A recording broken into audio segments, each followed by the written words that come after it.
Next day no one died and their courage only grew. The talk of Craster's curse died down. They made good progress over the next 4 days and then they had made it to the Fist of the First Men. It was there that they had set up camp. In the ruins of the great stone fortress that his father had raised and the Thuns had torn down, their party made camp. The ice over the well in Fort First Fist was cracked and the men had fresh water. Furthermore, one of the Weirwood warriors discovered a sealed storeroom filled with blood, sausage and grain. The men were feasted well that night, and John and Lord Commander Mormont had decided to send out some scouts. They should be back by now, Thorin Smallwood said as he leant into the small campfire within the warmest and most complete room within the ruins. If you had have let me and my men go, we would have been back days ago. I trust Roderick Walton. Lord Commander Mormont growled. He'll bring us back word of them. Have you heard from Thorin? John asked as he sipped on the mulled wine Dolorous Ed and Garth Mormont had prepared. Thorin had been sent west into the Skirling Pass along with a few Weirwood warriors to scout out if there were any wildlings there. No, Mormont replied, though he should not be back for days yet. Outside a horn blew once.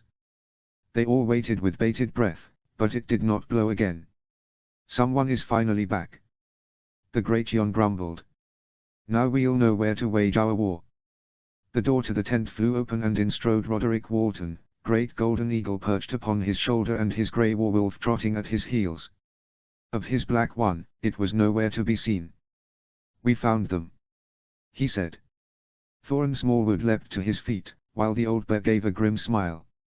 Where? John asked, scarce daring to believe their luck. The Frostfangs, Roderick replied, by way of the Milkwater. The men in the room quieted at that. What were they doing in the Frostfangs? Looking for something, Roderick replied as he shrugged off his white cloak and took a seat next to the fire. There's a giant's graveyard there. They're digging it up. What does Mance want with dead giants? Thorin asked. Who knows? The old bear rumbled, who cares? What I want to know is how big his hoard was. Wildlings, perhaps 90,000. Ones that could fight though, not even half of that. He has all of them with him. Old men, young boys, babes and their mothers and little girls too. Roderick turned to John. Give me and my men half a chance, Lord John, and we'll cut through them like a knife through cheese.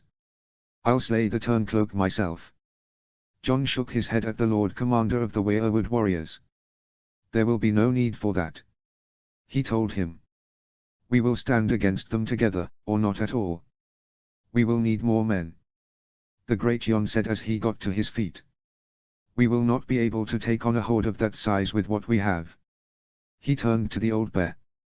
How long will it take your fastest men to ride to Castle Black and bring more men? Too long, John said. It took us a month to get here. Perhaps a few riders moving fast could make it back in 3 weeks, but it would take them just as long, if not longer, to make it back with a meaningful force. And that's without accounting for the actual gathering of the forces. Perhaps we could treat with him, Sir Malador Locke suggested. Maybe he can be brought off with gold or supplies. The Great Jon spat on the floor twice. That's what I think of meeting with Mance. John glanced up at Roderick Walton. Are they moving? No, Roderick replied. They've set up camp in a valley, and it doesn't look like they have moved in a long time. Do you reckon they will move soon? John asked. I doubt it, Roderick replied. It would take time to prepare to move a host of that size. I have men watching the valley. At the first sign of movement, they will send me word. Good then, John said as he turned back to the fire. We still have some time. Not a lot, but more than we need. What are you planning, boy? Thorin Smallwood asked, his eyes squinted in suspicion. More madness. John told him honestly. More madness. We'll need my uncle and all his men back, and then some more. He got to his feet and strode to the window. It faced east. I'll ride out tonight. He shouldn't be too far, 2 weeks if I'm lucky. He doesn't want to come back, the old bear muttered.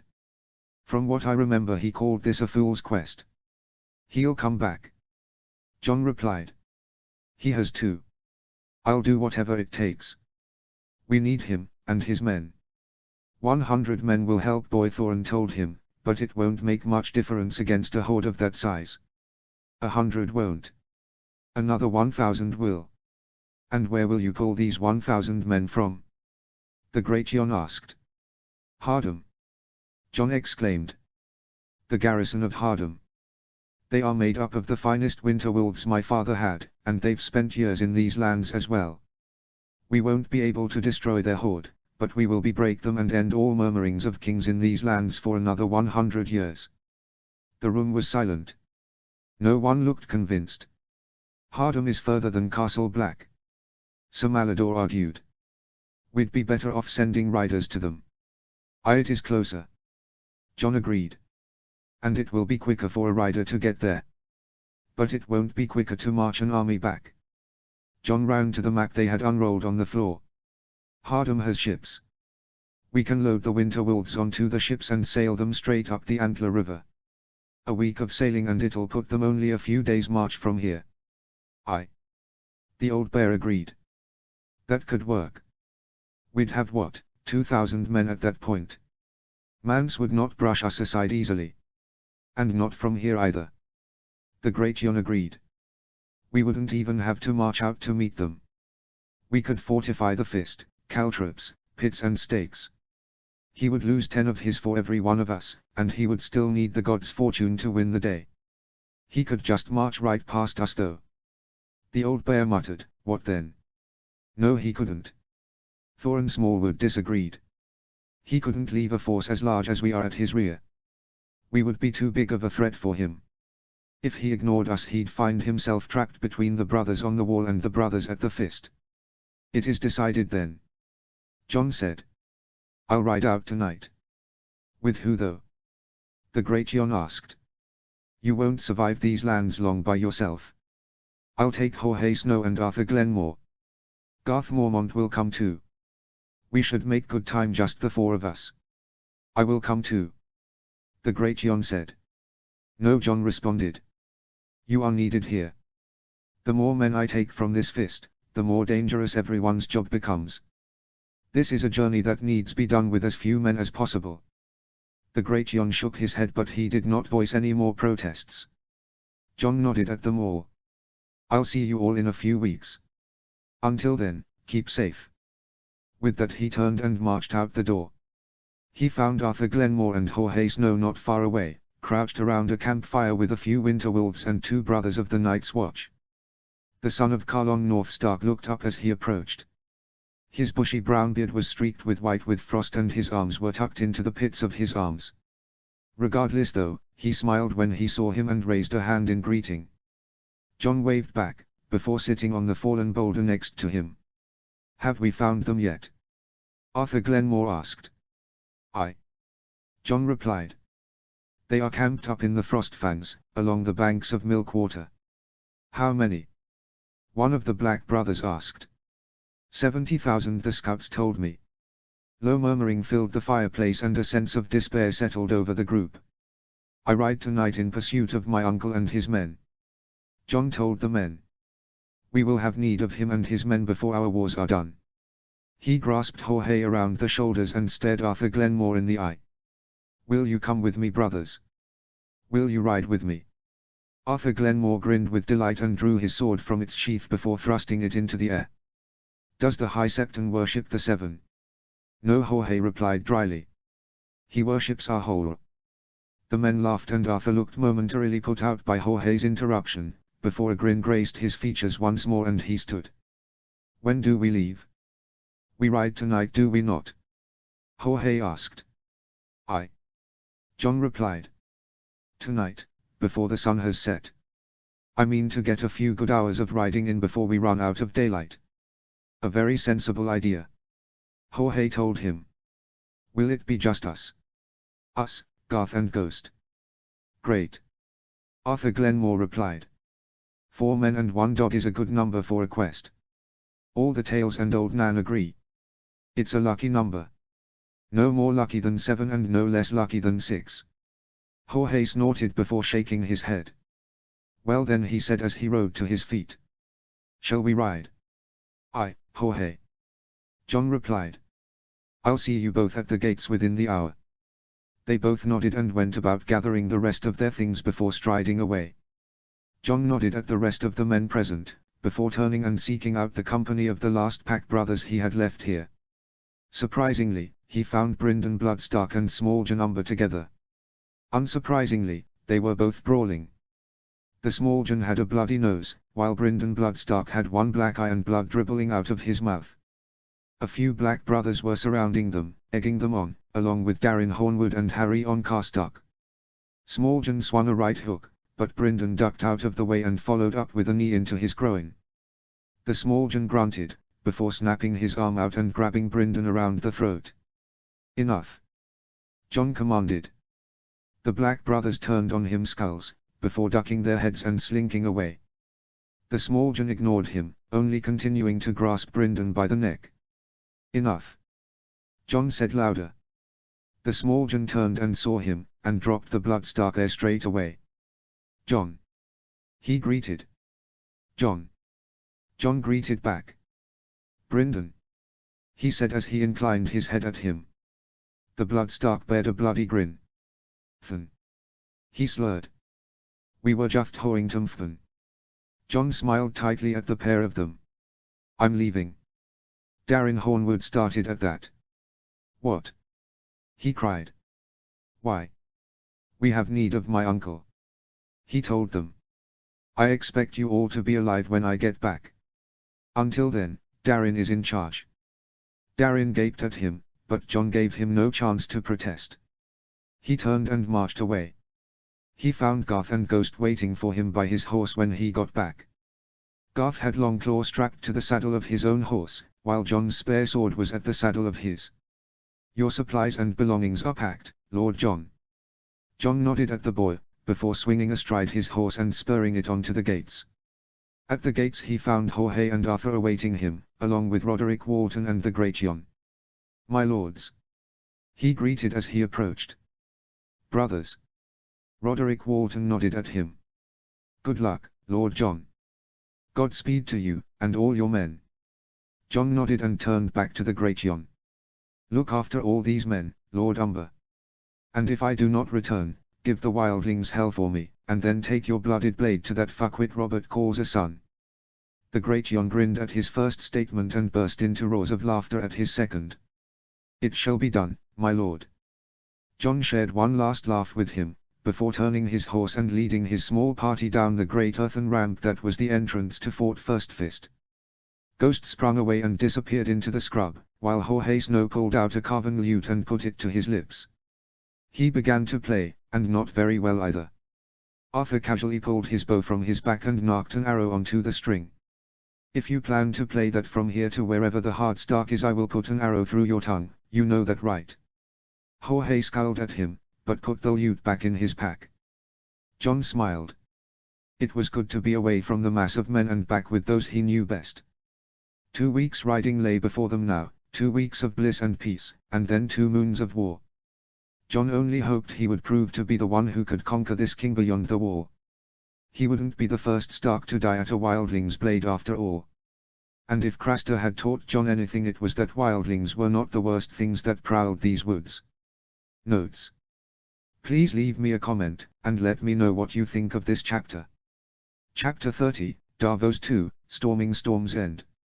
Summary. Davos lingers on Dragonstone, where men are proven to be men and boys are proven to be boys. Notes.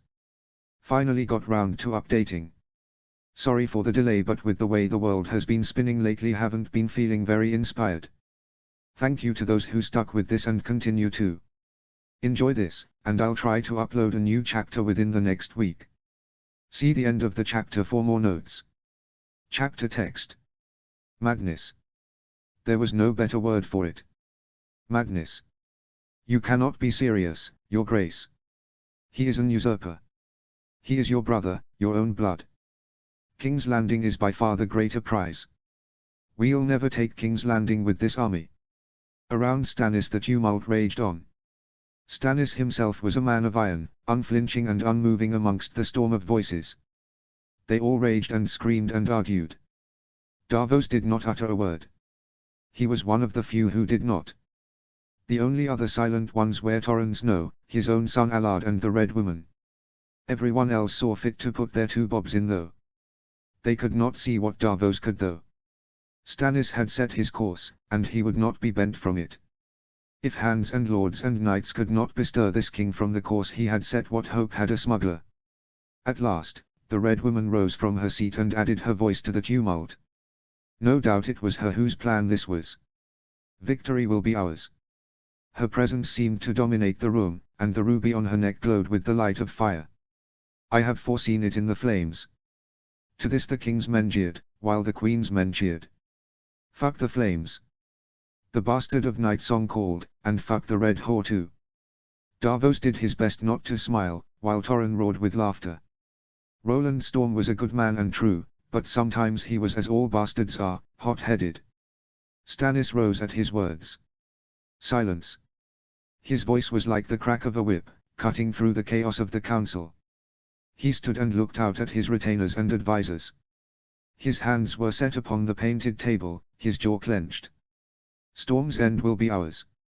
He glanced at the Red Woman. Melisandre has foreseen it in the flames. Davos stood. Storm's End has never fallen to siege nor to storm, your grace, as you yourself well know. How has the Red Woman proposed to take it? It's not the Red Woman's proposal. Stannis ground out, she only assured me that the plan would work. Davos' heart sunk in his chest. With horror, he turned to Torrhen. Now he understood his silence. He did not speak because he knew the outcome of this meeting before even walking into this room. Well, whose plan is it then? Axel Florent asked, voicing the question on everyone's lips. Mine. Torrhen claimed proudly as he got to his feet, with significant contributions from Allard Seaworth and Donald Snow. Sir Axel scoffed and spat on the floor. And how do you propose to do that?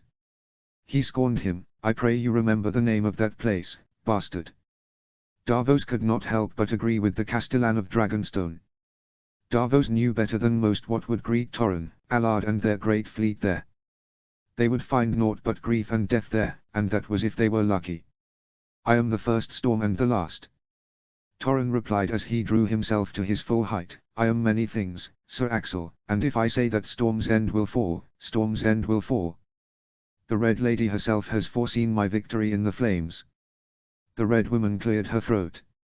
I have not foreseen whether this plan will or not work, Lord Torrhen, I have only seen Storm's End with the banners of the true king flying over them. I merely agreed to your plan because I believed it to be the one to place the true king the least at risk. Her eyes glinted with a strange malignancy, and Davos did not like the treachery that lurked beneath her mysterious grin. Have you truly seen their victory? He wondered, or have you seen an opportunity to get rid of a dangerous and feared foe? And if Torrhen fails? Davos asked of the Red Woman, what then? Her smile stayed in place as she turned to him. I assure you, Lord Davos, just as multiple tools can be used to break down a door, so too does the Lord of Light have multiple tools to do his bidding. Sooner or later Storm's End will fall, though whether it be through the hand of Torrhen Snow or someone else is yet to be seen. But you still think that it is fair to send those boys to what could be their deaths on the off chance that they could have a victory? Davos asked, because you saw some flags flying over the castle in the flames that danced in your hearth fire. Is that it? I am only mortal, Lord Davos, and it is possible I have read the flames wrong, but the Lord of Light has strongly suggested to me that Torrhen Snow and his boys shall be victorious. The Red Woman purred. Torrhen bristled at the insult and dropped his own hand to his sword. I assure you, Lord Davos, these boys that sail with me are more than capable of taking Storm's End. Formidable as it may be, I assure you we have tricks up our sleeve that no man in Westeros has ever seen. The true king shall have back his ancestral home before this moon is done, or I swear I shall not live to see the next moon. A few of the queen's men looked quite pleased with that, but Davos only despaired. Did he not understand? It was not just his life he was putting on the line there, but the lives of all those who had sworn to follow him. My sons included. Davos thought as his heart broke in his chest. I promise you, Lord Davos. Torrhen assured him with a much gentler tone, I have no intention to die anytime soon, regardless of the plans of others. So be it. Davos spoke, his voice cracking. With the king's approval do what you must. Do I have your approval, your grace? Torren asked as he turned to the king. Need be, my men and ships can be ready to sail within 2 days. We only need to load the fresh water and supplies. Stannis glanced at Sir Axel. How long until my own fleet is ready to sail? A fortnight, your grace. Sir Axel replied, add another week if we are taking the banners with us. Stannis returned his gaze to Torren and Allard. To their credits, neither of them flinched before him. Tell me now, and tell me true. Can you do it? Undoubtedly. Torren replied. I ask not you, but your mate. Stannis replied as he watched Allard carefully. You seem to wish to die, that one is of Lord Seaworth's blood. He comes from no nobler stock. He will not lie to me. So tell me, Allard Seaworth, can you do it? Will Storm's End fall to you, or will you fall to Storm's End? Allard barely paused before responding to the king. Storm's End will fall to us, your grace. We have been rewriting the history books ever since we first breached the Black Leviathan. To rewrite them again is no great task for men of the caliber we have. Stannis nodded at that and sat back down. So be it then. Sail as soon as possible. The less time Renly has to prepare for your arrival, the better. And do not fail me. Do not fail me. Torren bowed low, almost mockingly so before getting to his feet and leaving the room. With his exit, half the tension seemed to leave the room and many of the room's inhabitants visibly relaxed. Davos supposed to one who did not know him, Torren would seem much like a mad dog. One you wished to keep on side, but wary of it turning on you without rhyme or reason. Do you think he can do it, your grace? Roland Storm asked, will he take the place? Who knows? Stannis replied with a quirk of his lips, but if he doesn't he'll die in the trying. That's for sure. She means for you to die. Davos told him later, I see it in her eyes. I know not what she foresaw in her accursed flames, but it was nothing good for you. I know that much. She does. Torren replied, and I doubt she would mourn my departure from this world. Davos grasped the Black Leviathan harshly by the arm and pulled him back towards him. If you wish to sail to your death, Torren, then so be it. That is on you. But I beg of you, Torren, remember who sails with you. They are all fine boys, and not deserving of death at their age. Torren yanked his arm back with a dark scowl. I beg of you, Lord Davos, remember who they sail with.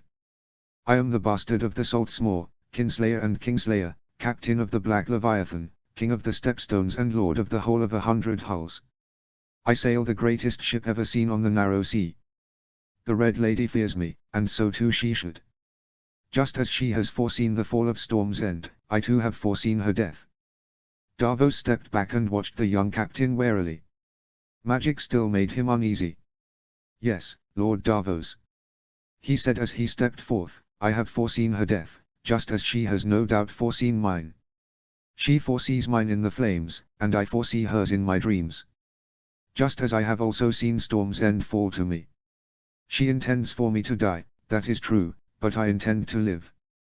I have seen and fought and stormed against many things many times more fearful and formidable than Storm's End. He paused and sighed, you forget who I am, Lord Davos. He said again, you forget who I am. What else have your dreams shown you, Torren? Davos asked, for my dreams are for my sons, who I have no wish to bury. My father always said it was a terrible thing to bury your own child, and he would know more than most. Torren's gaze softened and he clasped Davos by the shoulder and pulled him close. I know Davos. He said, his voice as soft and gentle as that of his when he was a boy, I love them too. And I swear to you, Davos, before the sights of gods old and new that Allard and Mathos will live to see and return to their home on the Isle of Salt. Allard is my closet friend Davos, and has been for 16 years now. I would not sacrifice his life for anything, not even my own. With a last smile of reassurance he turned and strode away, his black cloak billowing in the wind behind him. It was hours later that Davos found the men of the 3 Leviathans down by the docks, Mathos and Allard amongst them. Dale was with them too, and it warmed Davos' heart to see his sons back together again, as they had been when they were young. Father! Allard cried as he approached, come and drink with us. The men here want to hear stories of your days as a smuggler. Davos smiled kindly at the group of young men, before recognizing an older face amongst them. A face had known from the time before he was a lord and still a smuggler. Saladhor. He breathed out in disbelief, "Is that really you?" The Pirate of Lies smiled as he approached. "Aye, old friend," he replied, "it has been far too long since I have seen you. Do you know how long it took me to find a new buyer for all my stolen goods?" Davos laughed and grasped the man in a hug. "Tell me, Saladhor, how is it that you found yourself in service to the Black Leviathan? When we last spoke you told me you bowed to no man." Saladhor Sauron's easy grin melted away from his face. "Much like all of us came to serve him with the exception of those who come from your homeland. He conquered us. All of us, and none could stand against him or his infernal ship. When I am forced to either kneel or die, I will kneel every time. And now he serves Torrin well," Allard said tightly, "bringing to our king's fleet 24 war galleys and untold riches. In turn Torrin has named him Lord of Bloodstone." Saladhor's grin curdled even further. "Lord of Bloodstone," he spat, "once I was king of that place, and torturers deep as well. And now Torrin is king of those places. As well as 100 others, and indeed all the stepstones." Allard chuckled at the old pirate. Saladhor's eyes flashed and his hand drifted to his sword before he got up and strode away, kicking aside a cabin boy and a barrel as he left. "That is no man to take lightly, Allard," Davos warned. "Neither is Torrin," Allard replied simply before he too turned and strode away. "Will you come with us to take Storm's End, father?" Mathos asked him. "Nay," Davos replied, "my place is here, by King Stannis' side. Dale shall go with you though, in my place." "I shall?" Dale asked, the surprise evident on his face. "Indeed," Davos replied as he pulled his eldest son and heir aside. "Make sure they all return to home alive. Think of your mother and do not let them die." Dale nodded gravely.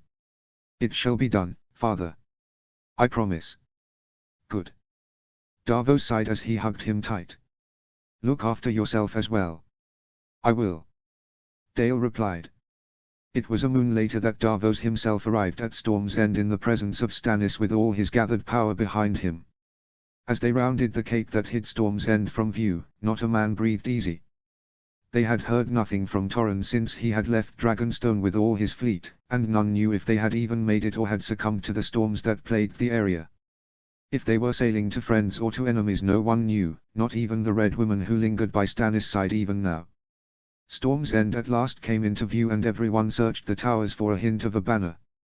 A breeze sprung up, and from the top of a drum tower a banner unfurled. The cloth of gold was clear, as too was the onyx stag within the burning heart. The Black Leviathan had done it. The storm had come.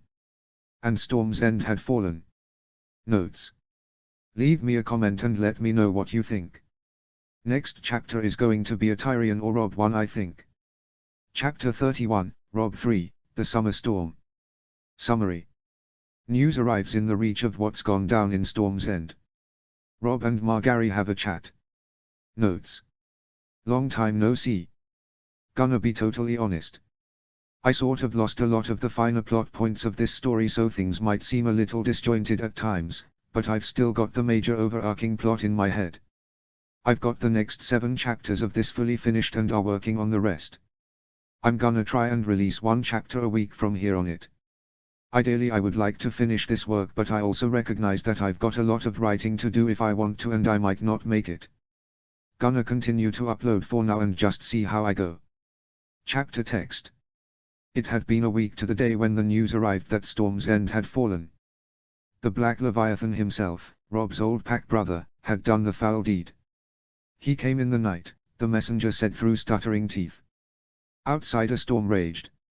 He was soaked to the bone, and no doubt cold as well. I've never seen anything like it.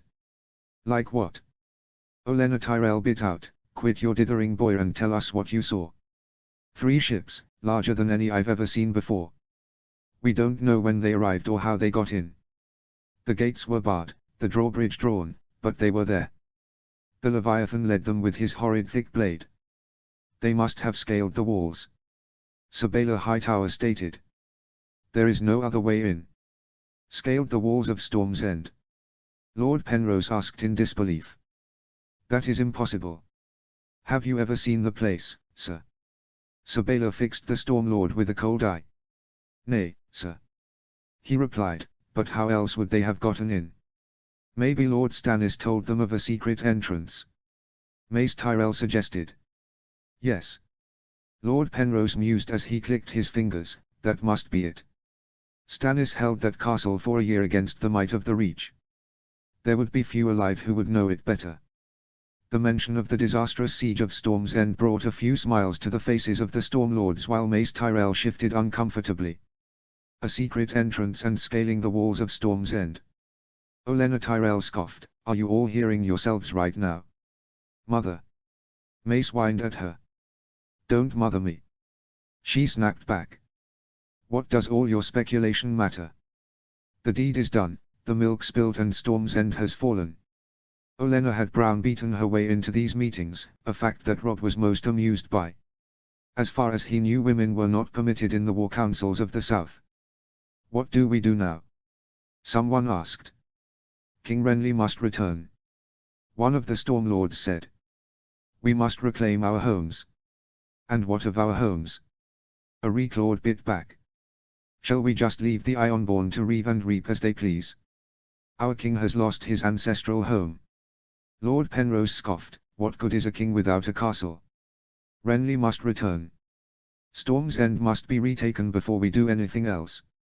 The room burst into chatter and yelling, each lord and notable knight arguing which way they should march. A clear division had begun to run down the room, and one that could prove to be very damaging to King Renly's cause. The Stormlords had firmly entrenched themselves in the camp of men whom believed that Storm's End should be recaptured first. The Reachmen had largely gone to the idea that the Ironborn were the greater threat. These men had been enemies not too long ago, and their ancestors had fought each other. Bad blood lingered here, and Robb saw the effects of it clear as day. Mayhaps the scars of Ricard's rebellion were not so healed over and forgotten as Robb's father had supposed. In the end it mattered not. The debate turned to whether or not a messenger should be sent to Renly, but the messenger from Storm's End revealed he was not the only messenger to depart from Storm's End that day. We heard at Bitterbridge that Renly had departed for the Shield Islands. The man had said over the din, so I rode for here and my companion rode for Renly. The third has ridden for Stony Helm. Lord Gylin Swan still has a force, we are hoping to raise his levies to relieve the castle. King Renly will return. Lord Penrose said. He was being most vocal tonight. Until he does, we must wait. If Renly wishes to be King of Westeros, it is all of Westeros that he should care for. Lord Humphrey Hewitt spat, not just his home. That would be King Renly to you. Lord Lester Morrigan spat back with venom. The room erupted into roars and yells. A pushing match began near the center table while Mace Tyrell shrieked at them all from his high seat. Robb chuckled at that and stood from his seat. He had heard enough now. Regardless of their bitterness and hate for each other, these camps would not move without first hearing from Renly. Once they had heard from Renly though, that is when the fire would begin to burn. A summer kingdom. Held together by summer nights. He pushed through the masses of men, and then outside into the cold night air. The rain was still pouring down and the wind was still blowing a gale. He pulled the hood of his cloak over his head and pushed on into the rain and the mud. Autumn has come and soon they shall fall and die like flies. Lightning rent the sky apart above him and thunder lashed his eardrums. I am the first storm and the last. Robb had remembered Torrhen saying that at some point. Is this your doing, brother? He mused aloud, did your studies of sorcery finally get you somewhere, did they? His only reply was the gale's howling cry, whistling through the tent town. With a dry laugh he stopped and tilted his head back. The rain fell on his face, and the chill leached into his skin, but nothing had felt quite so good in so long. Renly's kingdom was falling to pieces around him, being nibbled from all sides. Robb was ecstatic and he had no clue why. Is it because I was right? Is it because Torrhen is home? Is it something else? Whatever it was that was the cause of his joy, it slipped from his mind's grasp and Robb determined to put it aside. He had too many things to do, too much to think of, to waste too much time thinking of himself. The days that followed the storm and the news of the fall of Storm's End were filled with simmering tension and an underlying anger. The whole camp was on edge, poised for a war against an as of yet undetermined foe, awaiting word from their king. Robb reveled in the uncertainty, jesting aloud and deepening the tension where he could. Stormlord and Reclord came to him seeking his support in the council, and he offered all who came his condolences and his ear. Not once did he commit to anyone's cause, but every man who came to him left him even more certain of the justness and righteousness of their position.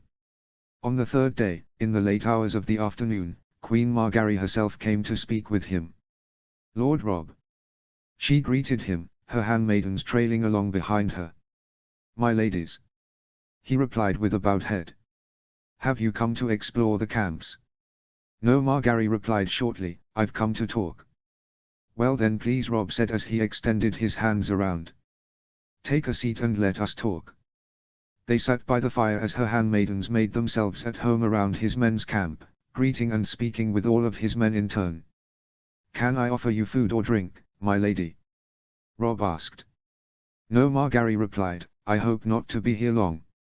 Robb shrugged and leant back. "Tell me what you wish to speak of then."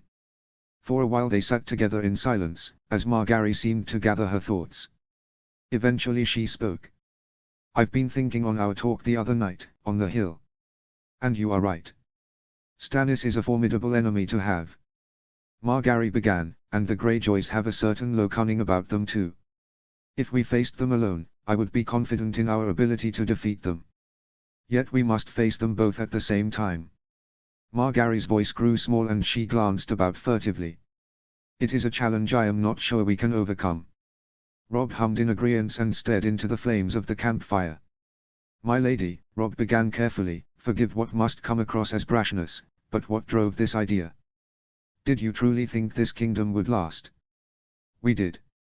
She replied softly, "We do." Margaery glanced back at him. "Renly has the capacity to be a great king, I know it." She wrung her hands. "He is kind, and caring and funny, a fundamentally good man." "He has the capacity to be kind, and caring and funny," Robb replied carefully, "but we all do when the situation suits us." Robb plucked a stick from the floor and began poking around the coals of the fire. "In truth, my lady, were it not for Renly's incredible ability to make friends, an ability I've heard the late King Robert once had, this kingdom would never have been born.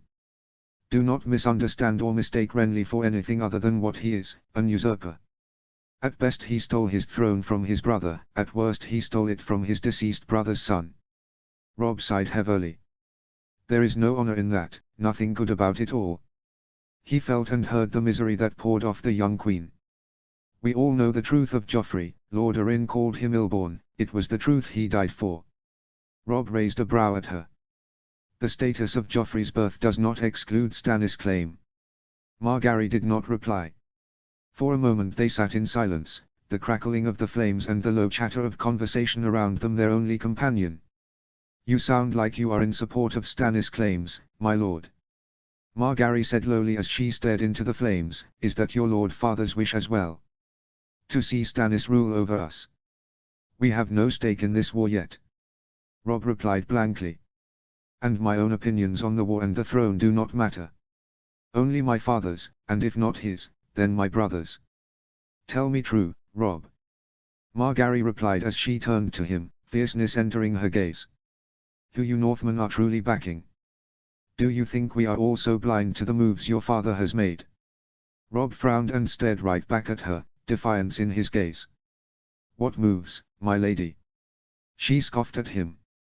"The Onion Lord sails with Stannis, sits in with his councils, and yet you expect us to believe that your father has not backed a side. We have not forgotten either who it is that sailed the ships that took Storm's End. As you yourself were so proud of pointing out, Torrhen is a Northman, raised alongside you and your brother. In exile, he may be, but I suspect his exile is not as forced as we all suppose it to be. You speak of him fondly enough." She narrowed her eyes and glared at the men around. "And what of the Westerlands and the army of Northmen that fell upon it? They have sworn themselves to Ronal Arryn's cause, we hear, in the name of Mark Ryswell. And Joffrey," she choked out, "even ill-born bastard Joffrey Waters has Domeric Bolton and Ramsay Snow in his court. And what did Renly get? A single bastard." Her last word hung in the air between them, thick and cloying. He heard the insult she had meant there. In the end he only shrugged, unflappably calm about it. He replied, he gave you a bastard. His own bastard. Me. Do we not deserve more support? She asked, fire spitting from her eyes. Is Renly not everything a true king should be? Again, Robb shrugged. What would you have me do, my lady?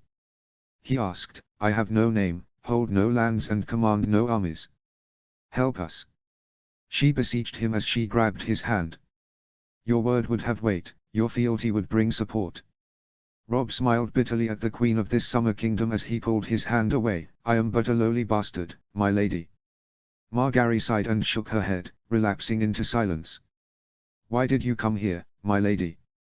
Robb asked her. Why have you been seeking me out? First on the hill, and now here. I have heard whispers too. You are asking my men about me. Margaery did not move, her face did not betray her thoughts. They say you are a powerful man, Lord Robb, and I am in desperate need of help. Robb refused to reply, and only held his silence. There is murmurings. Margaery began, within the camps. Stormlord and Reclord alike are dissatisfied.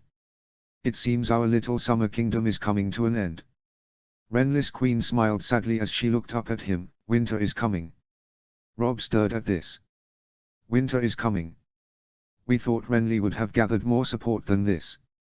She admitted, obviously the Lannisters and Stannis would never accept it, but we had hoped that the Martells and the Tullys would have backed him. We thought Rhaenyra Arryn could have been convinced, and we never would have thought that the Ironborn would rise up against us.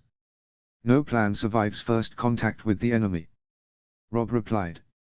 It was something his father had told him years ago and it was ringing truer than ever today. No, the Lady Margaery replied, sadness marring her face, no they do not. And you've come to me. Robb said, because you are afraid of treachery. She hushed him as soon as he spoke the word and glanced around. It is not a matter of if anymore, but when. Who? Robb asked. All of them, we suspect. She replied, Renly has crippled himself. He has sent his most loyal troops to face off against the Ironborn while he returns to us. Loras has been given command. The men we have left to us here, their loyalty goes as far as victory. How many men does your father have left in this camp? Robb asked as he turned his gaze to the stars above them. We have 1,000 men with us here. She replied, the rest ride with Loras, or are still in Highgarden. You are not worried about the numbers, are you? He asked. You have plenty of men. What worries you then? It is likely that fighting will break out between the High Lords rather than the common levies. It is then that the skill of your arm matters, not the mass of your men. She reached across the fire and grasped his hand. You've already proven you're superior to them. You won the tourney of Bitterbridge against all the odds. We have need of your sword arm now. She squeezed his hand and leant in towards him. I have need of your sword arm now. Robb sighed and stood, pulling his hand from her grasp again. I am here as a diplomat, my lady, he told her, but you have my guarantee, should anyone, Stormlord or Reachman, come to harm you or take you as their hostage, my sword will defend you. I thank you, my lord. Margaery said as she stood to stand beside him. For the promise, and the hope. With that she stood on her tiptoes and planted a gentle kiss on his cheek, before turning and gliding away, her handmaidens falling in behind her. She never glanced back, not once, but Robb did not need her to. The memory of her eyes was burned into his mind, and the coolness of her lips on his cheek lingered hours after she was gone. In the morn, Renly returned. He had been gone a week, but somehow made it back in 3 days. Robb was not there for his return to his court though, instead choosing to remain in his camp with his men. That was where he was when the call went around camp that Stannis was coming from the east, that his banners were on the horizon. And so it was that Robb was one of the first to greet the small party that Stannis led to treat with his brother. There was 5 people in the party, 4 men and 1 woman. Stannis Baratheon himself led them, and Robb found that the tales he had been told of the man did not quite do him justice. There was an iron gaze about the man, an indomitable will that could not be broken. On his left was a red-haired, red-robed woman that could only be Melisandre of Aes High, while next to her rode a large-eared man that must have been Lord Aelister Florent. and behind them came the two men that brought the first genuine smile to Rob's face since he had left the north. Davos! He cried in delight as he surged to his feet, and if it isn't the Black Leviathan himself.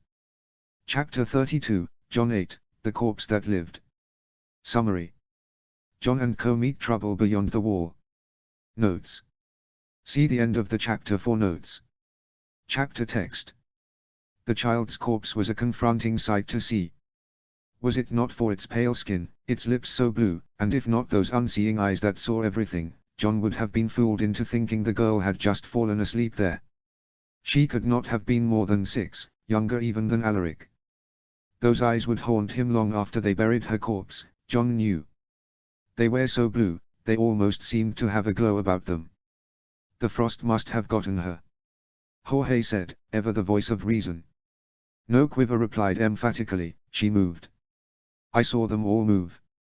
How many more did you say there were? John queried as he turned his head. At least 20. Quiver said as he scrambled around frantically, peering behind trees and bushes. It was as if he expected them to jump out of the woods around them at this very moment. Maybe even more. John looked around dubiously, but loosened his sword in his scabbard nonetheless. Around them the remains of the wilderling camp stretched on. To John it seemed a great many more than 20 people had lived here once. In the snow a steel axe gleamed, hoarfrost coating the blade of it. John swung down and off his horse and picked it up, inspecting it. Good steel was valued more than gold by the wildlings, as they did not have the means to forge their own weapons. This makes no sense. John muttered as he tested the weight of the axe in his hand. Why would the wildlings leave good steel such as this? He swung the axe about before palming it off to Jorge. They've left everything. Their clothes, their tents, the tools. Maybe they were running. Quiver said, I don't know, but they were all here a few hours ago. Running from what? Jorge asked. What could scare off a group of wildlings 20 plus strong? A bear. Garth suggested, maybe a direwolf. Has to have been a bloody big bear. Quiver whispered as he fingered the string of his bow. And why leave the girl? Jorge asked as he turned back to the corpse. It's easy to forget an axe. Easy to forget even your tent. It is no easy thing to forget a child. If you're running for your life I bet you'd forget everything. Garth piped in, I remember when the wildlings raided the bear town, everyone forgot about me. Even mother. Your mother would forget her head if it wasn't bolted to her neck. Jorge muttered under his breath, just loud enough for John to hear. John fought the urge to smile and nodded thankfully at his squire. A fair point, Garth. He nodded at the corpse. Prepare the girl for her rites, Garth. That is the least of respect we can give her. And what of the other wildlings? Quiver asked. What if they come back while we look after this corpse? What would you have us do, Arthur? John asked, his voice strained. Normally Quiver was a very rational man, but his time beyond the wall was wearing his nerves thin. It was wearing everyone's nerves thin. Flee. Quiver replied darkly. We'll never make it to Hardham. Let's head back to the Fist. We'll gather all the men and return to the wall. The wall has not been breached in 10,000 years. We could hold it against Mance Rayder and the wilderling hordes for 100 years. For a moment John considered it. They were less than a quarter way to Hardham, the Fist not so far behind them. It was not the worst idea Arthur had ever had. No, John eventually replied, the whole point of this endeavor was to nip this threat in the bud before it ever reached the wall. And if we retreat to the wall, we are as good as abandoning Hardham. If there's more to discover out here, then discover it we will. We ride for Hardham. We need my uncle's men more than anything else out here. John watched the war play out on Arthur's face, but eventually his duty overran his fear and he nodded. As you say, John. John turned his horse away, and rode a few paces away. Jorge and Arthur trailed behind while Garth dismounted to prepare the corpse. I have no wish to linger here. John admitted, but I cannot leave that corpse as is. She was but a child, and a wilderling, but that does not make her any less deserving of a peaceful rest. Jorge dismounted his horse, not agreeing but neither disagreeing. I shall prepare a fire to burn her corpse, he said, The ground here is much too cold to dig anyway, and there's no rocks to make a cairn. Quiver nodded fervently. Yes. He said, a fire. We need fire. I'll gather the wood. Jorge smiled and hefted his newfound axe. I'll get to test out my new axe. Garth's screams interrupted them. John's sword was half out of his scabbard by the time he spun around to see something he'd never thought he'd see in his life. The girl's corpse was moving, grasping at Garth as it pulled itself off the floor. Garth was wrestling with the child, but the corpse seemed to be overwhelming him. It was one of old Nan's stories come to life in front of him, so unbelievable that John was seized by horrified indecision. The same fear did not grip Jorge. He barreled past, his hatchet in hand. Jorge's movement broke the indecision within John, and with a leap John was half a step behind. It was far too late for Garth though. With a terrible, screeching cry, the child buried her teeth into Garth's neck. His squire roared in pain as crimson blood stained the snow red. Jorge reached them first and took the girl's head off with one terrible blow of his axe. The body flopped backwards into the snow, thrown from the force of Jorge's blow. To John's horror and disbelief the headless corpse rose, while the head snapped and screeched from where it sat in the snow. What the fuck, Jorge muttered as he took a faltering step backwards, what sorcery is this? An arrow whizzed past John's head and struck the corpse in the heart. It did not even flinch, only shambled forward. John dropped to his knees next to Garth. His squire was crying, clutching the wound at his throat. John, the boy sobbed as tears streamed down his cheeks, I want to go home. I want my father. I want to see my mama. I don't want to die. It's all right. John said as he ripped part of his tunic off and pressed it to the wound, you'll be right. We'll fix you up and get you home. Jorge yelled in horror as he kicked the corpse backwards. It fell to the floor, only to rise again. Kill it. John cried as he cleaned Garth's wound as best he could, I don't care what it takes, find something that kills it. Hack it limb from limb. Quiver cried as he rushed past, take its legs and arms. Without them it won't be able to move. Ghost emerged from the bushes behind the corpse and leapt upon it. The corpse tumbled to the floor, pushed down by the weight of the direwolf. Good boy. John cried, nearly sobbing in relief at the sight of his wolf. He had missed the direwolf's presence sorely lately. Whether Ghost had been nearby all along, or only come at the sounds of the screams John did not know, but it did not matter. He was here now, and that was all that mattered. Beneath him Garth bled out upon the snow, his tears and blood mingling as they dripped down his neck and onto the cold floor. John, Garth cried as he grasped his hand tightly, I don't want to die. I want to go home, John. Can we go home? Yes, yes. John whispered as he choked back tears, we'll take you home, back to Bear Island. We'll go hunting elk in the Bearwood, we'll swim in the bay and sail down the coast. We'll go fishing for salmon too. Yes. John choked out, half a laugh and half a sob, we'll go catch so many salmon the cook won't know what to do with them all. The screaming and yelling behind him abated, and John felt a hand come to rest upon his shoulder.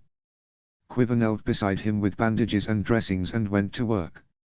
Quiver was the best woodsman in John's wolf pack, and one of the better archers. Only Theon Greyjoy could truly boast to be better than Quiver. He dressed the boy's wound as best he could, before Garth's eyes closed and he slipped into sleep.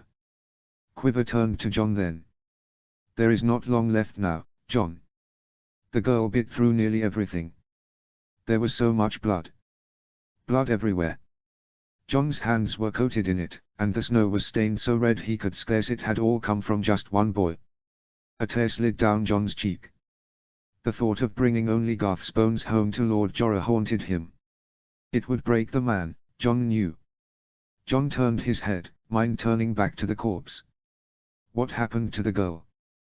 There won't be any rising from that. Jorge replied as he made his way over, face grim. There were body parts scattered all throughout the snow, many of them still twitching. John closed his eyes for a second and buried his face in his hands. What the fuck just happened? He muttered to no one in particular. A corpse that lives. Have you ever heard of insanity like that? For moments John sat there, cradling his squire in his arms. He looked up at Jorge. Prepare a fire. He managed to get out. We will take him with us. He turned to Quiver then. Make a litter. We'll pull him behind us on the horse.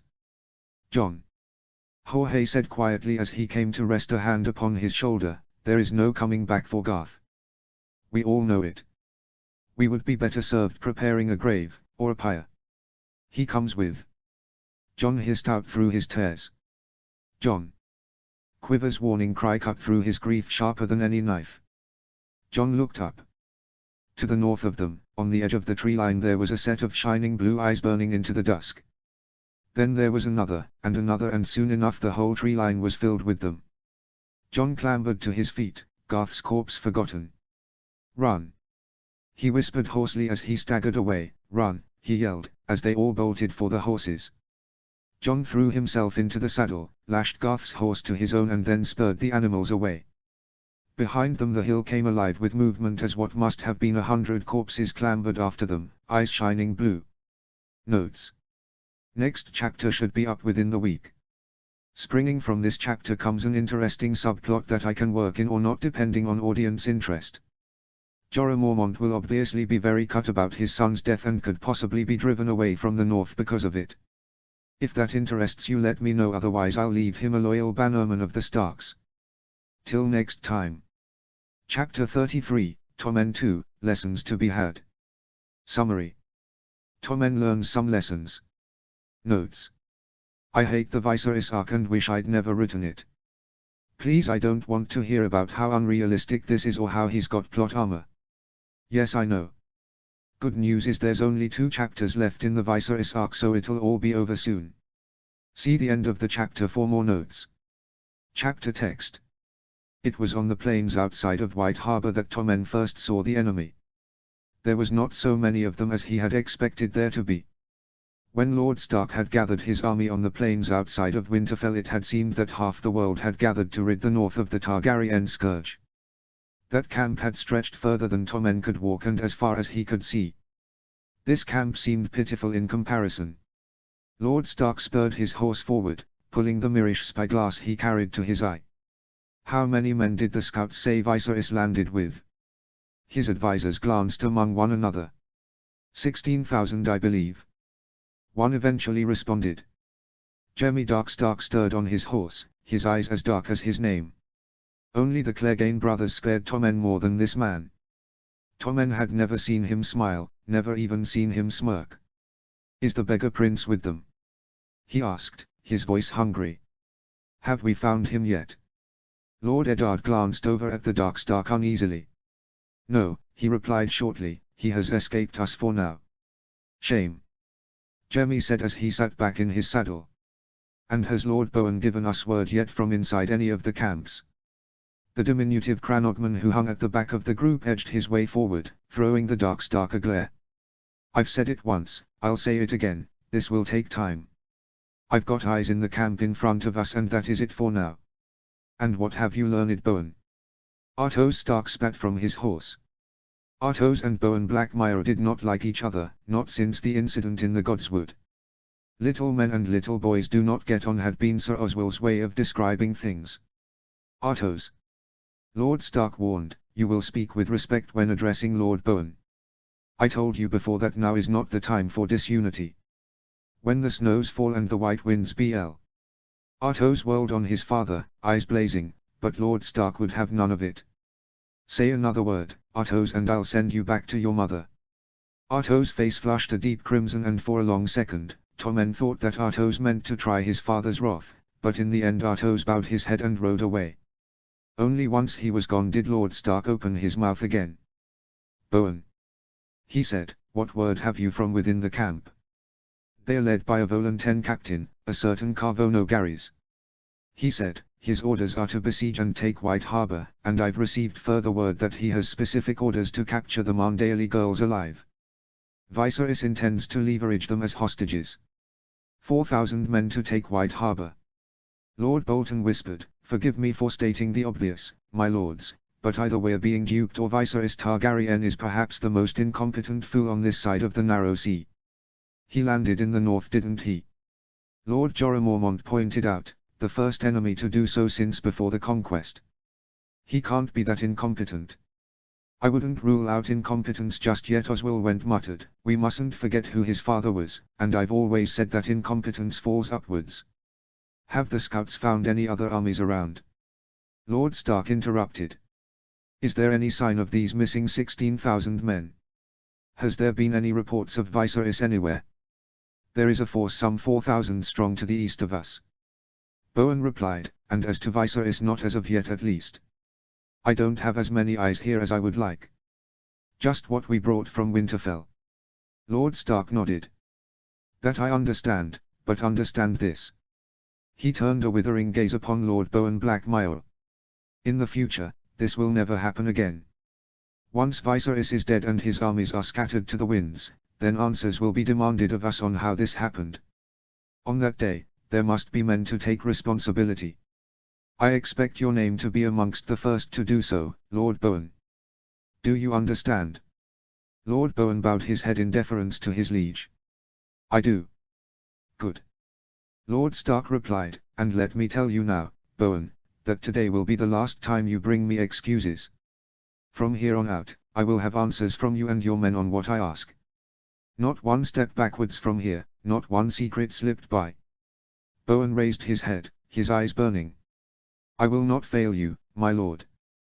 The Warg Legion will not fail again. Lord Stark did not reply, instead turning his gaze back to the camp across from them. Do they know we are here, Lord Bowen? The Cranogman's eyes rolled back and flashed white for a moment, and then they were his own eyes again. Aye, he said, they do. Then there is no need to wait. Lord Stark said, we attack now. Order the men into battle formations. We march when the sun sits high. At once the host descended into the ordered chaos of warfare. Horns were blown, voices bellowed, and the glittering river of steel and blood that trailed behind them unfolded like the wings of some great eagle, assembling upon the hills to the north of White Harbor. Tommen himself saw to Lord Stark, as was his duty. Duty was a word that Tommen was familiar with now. Gone were the days that Tommen spent at his mother's knee, gone were the kittens and toys and plush pillows. Some days Tommen missed that old life. Some days he did not. Today he did.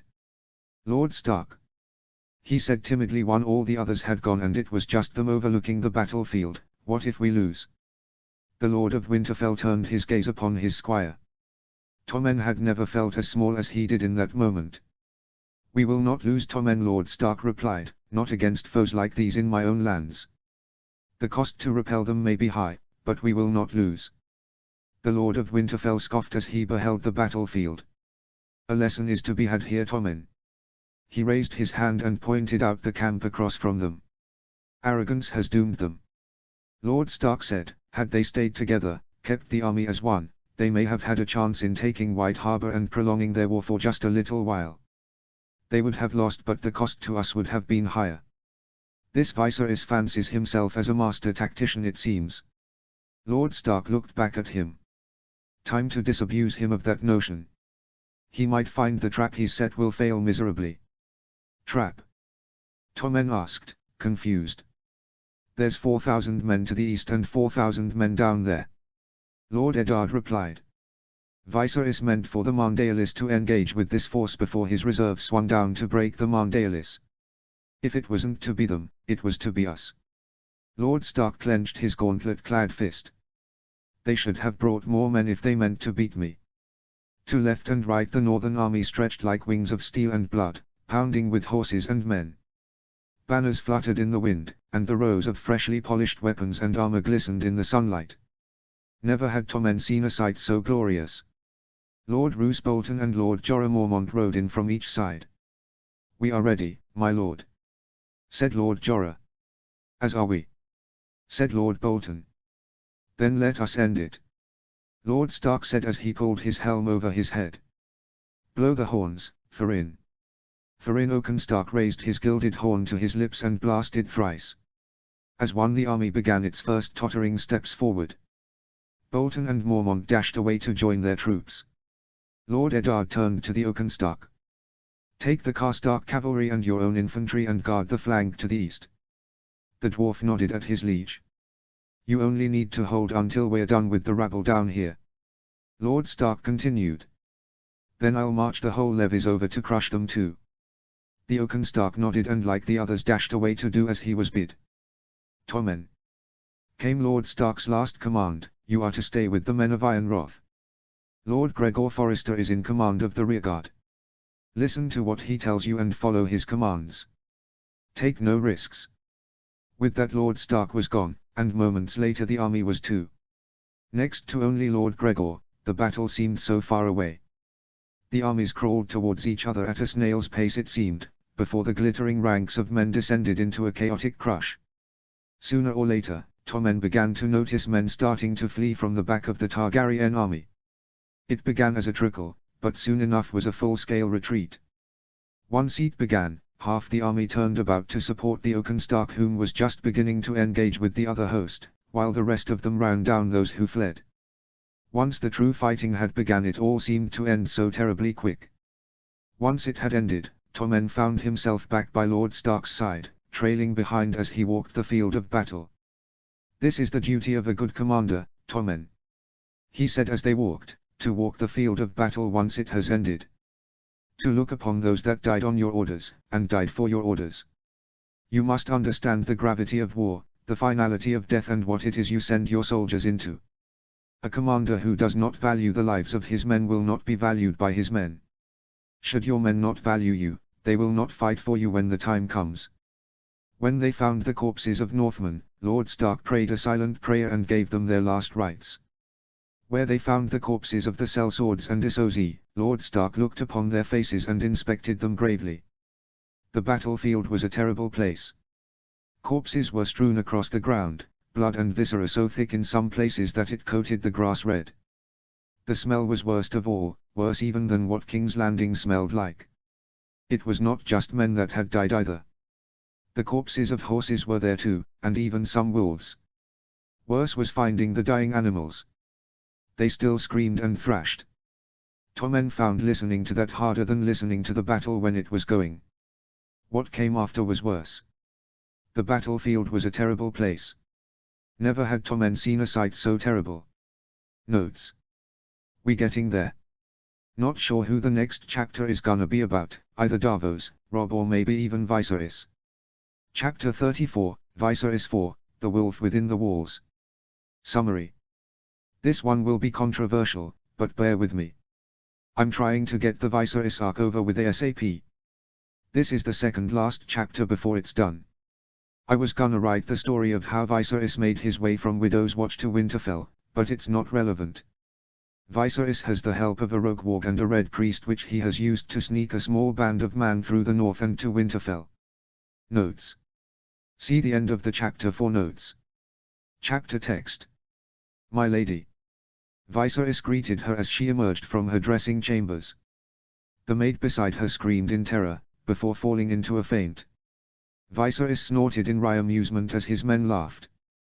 Weak stomach for surprises. Lady Ashera Stark Nedane did not bat an eyelid at his presence, nor his barb or even the maid that lay prone on the floor.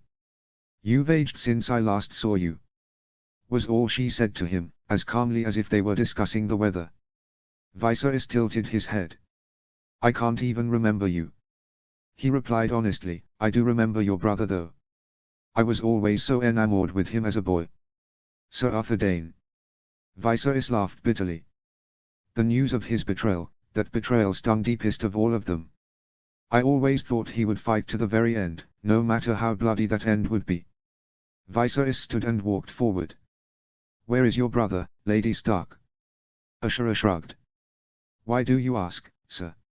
You are speaking to a king. Sir Ilyas spat. Address him as such. The Lady of Winterfell smiled wryly. The king of what, sir? Beggars. Viserys slapped her for that one. The crack echoed around the room and her head whipped around. She turned back to him, her cheek bright red. Forgive me, my lady. Viserys said quietly as his hands trembled in front of him, that was poorly done. I should not have hit you so, but neither should you have mocked me so. Lady Ashera did not respond for a moment, only looked around the room at the other occupants. I suppose you've killed the guards? She asked with a hint of grief in her voice. Yes. Viserys replied as he pulled his hands down and toyed with the blade at his side. The ones we needed to at least. My men hold the inner keep. Winterfell, and the rest of this city, they are still in the hands of your husband's men. Lady Ashura hummed in response. You will be confined to your chambers, my lady. Viserys told her, Sir Ilyas, Sir Farjan, Zamir and Moik will be with you at all times. Should you need anything, do not hesitate to let them know. Viserys turned and began to walk for the door. I have matters to attend to for now. We shall sup together tonight, I think. Viserys turned and smiled back at her. We can reminisce on all those times in King's Landing when we were younger. It shall be such fun. With his piece said, his prize captured and feeling as content as he'd ever felt in life, Viserys departed the room. His victory was upon the horizon, he could smell it. If the moat was taken, and the Lady Ashura was his hostage, Ned Stark would have no choice but to come to the negotiating table. Outside he bumped into Sir Daemon, whom came over with his usual cock-shorty. The city and the castle still sleep, your grace. He told him, when you're ready to announce our presence we will. Who have we captured? Viserys asked, anyone else of particular value? The Maester. Sir Daemon replied, the steward. Half a dozen high-born children and twice that in low-born ones. And what of Lord Stark's children? Viserys asked, have we found them? No, Sir Daemon replied, though I'm not sure any of them are here. The Maester and the steward have said little of anything, but the children we've captured said they are all gone. Didn't Lord Stark have 2 daughters? Viserys asked, surely he wouldn't have taken them to war. They say they are gone. Sir Daemon said back with a sneer, no one seems to know much of anything of them. I'd say the sons all went with Lord Stark to fight Vardy and Nogaris. Viserys hummed as he strode. Question the steward and Maester again. Sharply. Sir Daemon grinned widely. It shall be done, your grace. And send Sir Braden to me. It is high time I announced my presence here. When at last all the hostages were gathered, and the doorways guarded, did Viserys dare to ascend to the entrance to the inner keep. Below, 2 Stark guards still stood, oblivious to what had happened within the building they were meant to be guarding. Viserys nodded at the knight to his left, whom swung his axe and cut the rope holding the pulleys. At once, the portcullis dropped with a resounding clang. Down below the guards yelled out in shock. Viserys stepped forth and revealed himself. Both of them stared up at him, mouths agape. Where is your commander, sirs? The 2 men did not respond, only stood in mute silence. Viserys leaned forward. Tell the man that King Viserys Targaryen has taken this fort, and captured the Lady of Winterfell along with the noble children within and the Maester and steward. Their lives depend on what you, and your commander do from here. Treachery, deception and underhandedness shall be met with swift reprisal. I will treat properly, here, when the sun strikes noon. Find someone of high enough command to treat with me. Viserys leant back and watched the men scamper away. Ready Zamir and Moik. He called to Sir Braden, these Northmen will send their wargs for us soon. We had best be prepared. At the chosen hour, Viserys returned to the gate. Sir Braden stood alone, guarding it. On the ground below them was a party of 6 men. The man leading them was old and grey, yet carried himself well regardless. Tall-built and stocky, Viserys had no doubt the man could fight. Greetings, sirs. Viserys called as he stepped forward, Sir Braden a step ahead, his shield held in front of them both. With whom do I have the pleasure of speaking? The men on the ground shifted and looked at the greybeard. He chewed on what Viserys had said before he spat on the ground. Roderick Castle. The man ground out, and none of us would be sirs. Roderick Castle, whom must have commanded the sorry lot, tilted his head as he looked up at him. I could kill you now, you know. He said, one word is all it takes. A well-placed arrow, a pot of burning oil, even a storm of swords. You'll die. Viserys nodded. I would. I will. So too will Lady Dane. The children. The Maester. The steward. Have I forgotten anyone, Sir Braden? The maid. Sir Braden growled back. And the maid. Viserys agreed. We can't forget the maid. Roderick Castle's face curdled, and his lip twisted down. You hide behind children and women. He rumbled, for a would-be king, you're a coward. I've been called worse. Viserys shot back, now shall we discuss terms or do you wish to continue to bandy threats and insults? What are your terms? Castle asked. Bring me Eddard Stark. Viserys replied. I wish to negotiate an end to the war. Castle smiled coldly. I'll arrange a rider at once. In the meantime, I ask that you provide proof that Lady Stark and the hostages live. Viserys shook his head. My word will have to be enough. I will not risk anything from here on out. Viserys stepped forth boldly from behind Sir Braden, and pushed aside the great oaken shield he bore. And let me warn you, my lord, that I will not brook incursions into this place. From men or men within the minds of beasts. Viserys looked up and spotted an eagle perched upon a crenellation watching him through eyes that held far too much intelligence for an animal. It was a beautiful beast, with flowing golden feathers that glimmered in the sun. Within the shadows of the gate Morik nodded and Zemmour stirred. Unfortunately Viserys continued, I've no doubt you mean to ignore me on this, so an example must be made of what will happen to those whom do attempt to break my terms. There must always be one, for peace to be kept. Viserys raised a finger and pointed it at the eagle across from him. Behind him he heard Zemmour's low chants, and then suddenly the beast burst into flames and screamed. The animal's screams were like nothing human at all. Within seconds the flames had consumed the bird and the screaming stopped. What was left fell to the courtyard floor. Castle and his men watched on in horror. Viserys drew himself to his full height. It will be worse for any man I find than that. He hissed down at them, before turning his back and striding away. That was a worthy first impression. Viserys chuckled as he walked. The war would be over soon. Of that he was certain. The scrape of steel on porcelain was all that broke the awkward silence that hung heavy in the room.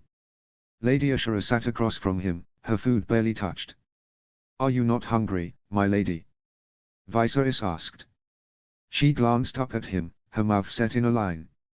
Not particularly. Viserys hummed in response. That's a shame. He said as he picked up a morsel of meat, this beef is rather quite tender. You stock your larders well.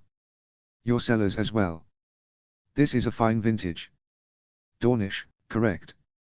Where's it from?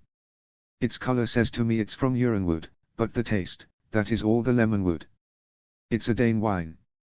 Lady Ashura replied, from a small vineyard on the banks of the Torrentine. It was a gift from my brother once he'd heard of my daughter's birth. Where are your children, my lady? Viserys asked, I had hoped to meet some of your family while I was here. Jon has gone beyond the wall. She replied as she pushed her peas around, my other sons ride with their father and I don't know where my daughters are. Their grandfather took them away. What were your other sons' names? Viserys asked as he sipped at his wine.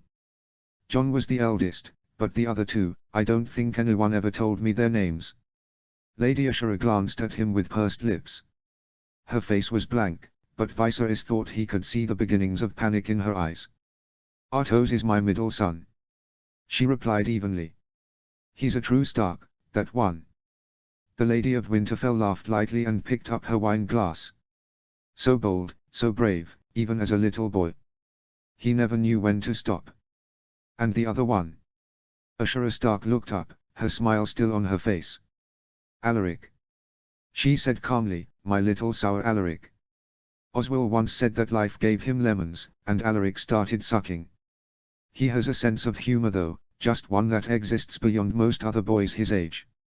A heart of gold too. He'd do anything for his family. And they both went with your husband, did they? Yes. I heard you had begun fostering the young Prince Tommen as well. Is he around? He is with my husband, and my other sons. I would most like to meet him. Viserys said with a wide grin. Ashura raised an eyebrow back at him and took a sip of her wine. I doubt that will happen, but I'll pass on your wishes when I see my husband next. Do you think it'll be soon? Viserys asked eagerly. How far off is he, do you reckon? Ashura Dane put down her wine glass and leaned forward. Viserys, she said, her voice small, For the love I once bore for your mother, I will give you this warning. You do not want to meet my husband. Should Ned make his way back here and you have not yet fled, you will not live long afterwards. Do you think wargs are the most powerful of forces my husband commands? The Lady of Winterfell closed her eyes and shivered.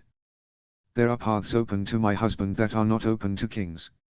You would do well to flee. If it's peace you want, it's not too late to have it. All Northmen have respect for the Night's Watch. Should you claim sanctuary there, say your vows. I'll die before I rot away on that wall. Viserys spat, and I would not be so confident in your husband's omnipotence, my lady. I carry powers of my own. The Red Priest and the Warg. She laughed. Once they've figured out what you've got, what you've done, they won't be so scared anymore. This is a Stark building. Starks know it better than any. Once Ned gets here, you die. Viserys slammed his hands upon the table and stood. You have ruined my appetite. He snarled as he turned away. Shame. Ashura laughed as she picked her fork and knife back up. I've just found mine. In the morning, they found Sir Braden dead. His throat had been slit. It was shoddily done. There were stab wounds on his legs too. Either a dwarf did this, Zemir said, or a child. Is the Oaken Stark in Winterfell? Viserys asked. He'd be the only dwarf capable of something like this. No, Morik grumbled back, he'll be by Lord Stark's side for sure. He is one of his most trusted and respected commanders.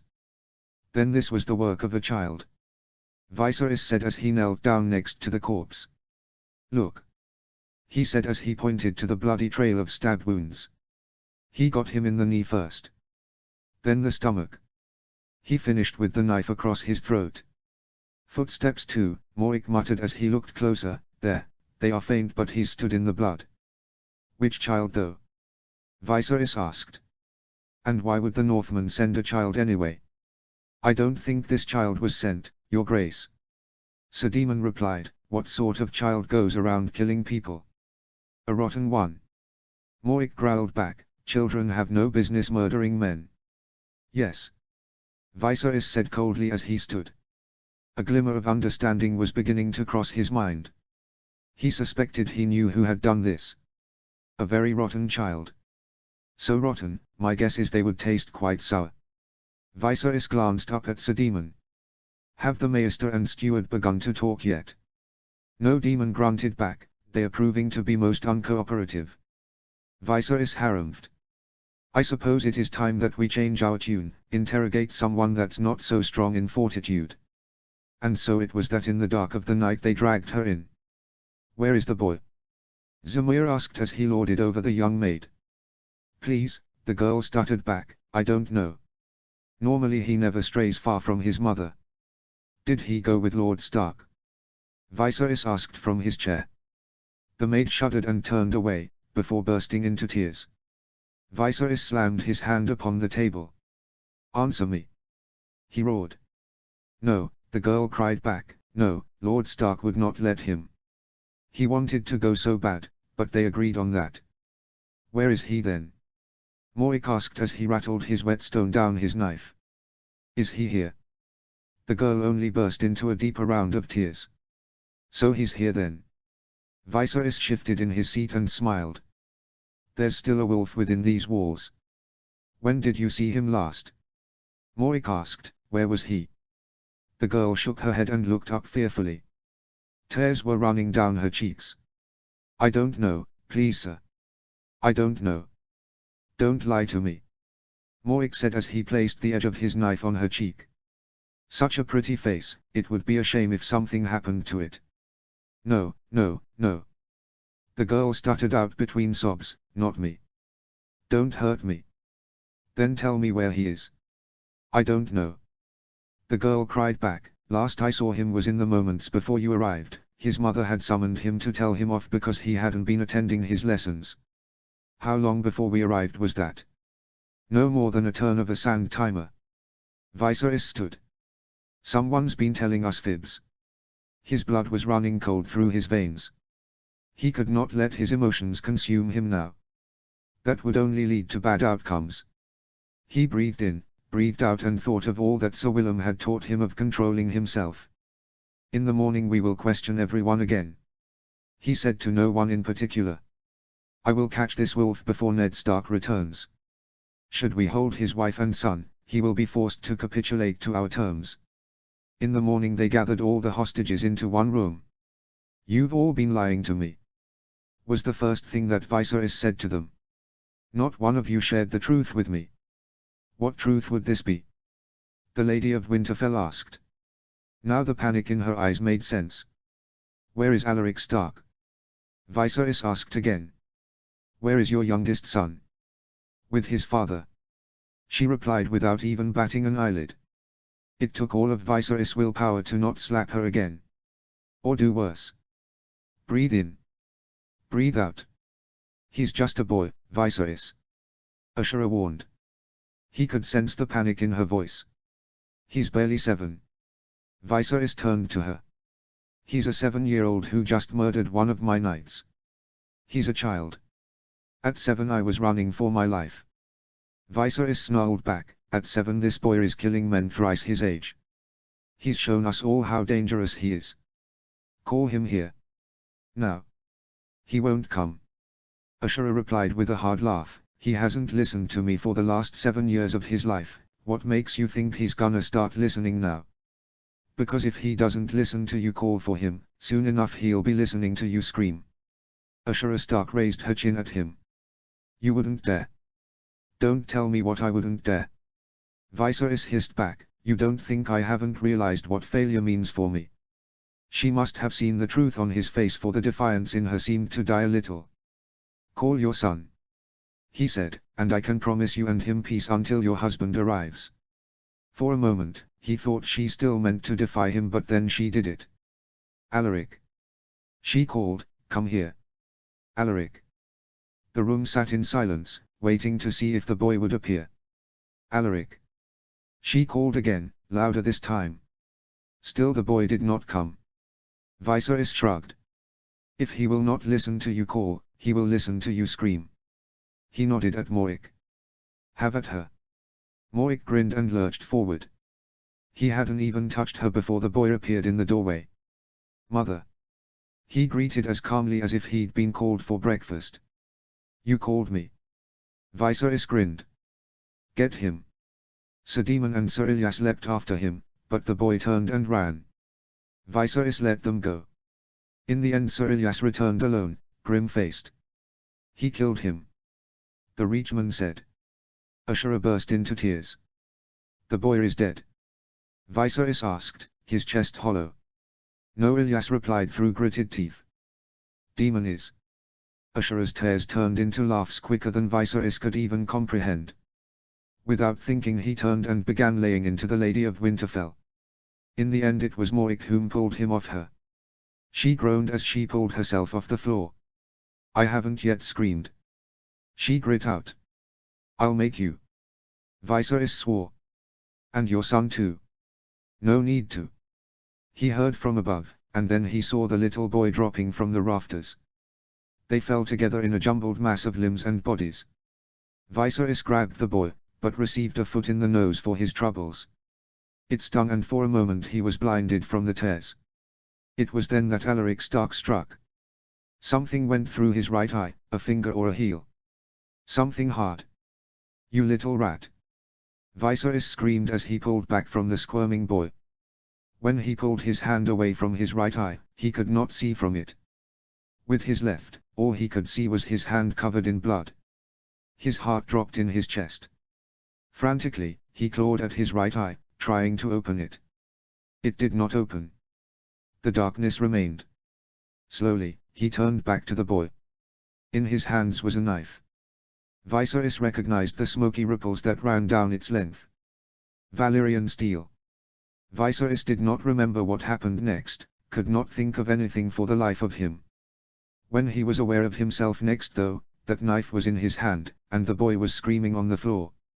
His hands were clenched around his own eyes, and Viserys could not see what it was that pained him so. With a shiver, he looked down. There on the floor was an eye. A human eye. A boy's eye. His head snapped up in horror. What have I done? Notes. Yeah, I know he's got plot armor, but as I said at the start, it's nearly done. Chapter 35, Davos 3, Brothers. Summary. Stannis and Renly attempt to negotiate with each other. It goes about as well as anyone could expect from those two. The next few chapters concerning Renly and Stannis all happen over the same day and night period. Notes. See the end of the chapter for notes. Chapter text. Brother. Renly greeted them, an easy grin plastered across his face. Confidence such as the one that Renly wielded in this hour must have been feigned. No usurper could be so confident when faced with the one he had betrayed. Even less so when that man was your brother. It was feigned confidence, stupidity, arrogance or willful ignorance. Renly was a king without a home, already fighting against the Ironborn, and now he was forced to engage in a war against his own brother. His newborn kingdom was on the verge of collapse, fresh from the womb. Any other man would have wielded humility in this hour. Not Renly though. Stannis glowered back at him, grinding his teeth so hard, Davos feared they were like to crack. Lord Renly, he said curtly. King Renly. Renly replied with an easy smile, can that truly be you, Stannis? Stannis frowned deeply. Whom else would I be? Renly shrugged. When I saw your banner on the horizon I could not be certain. Whose banner is that? Mine own. The Red Priestess stirred. The king has taken for his sigil the fiery heart of the Lord of Light. And a pirate lord as his most leal subject.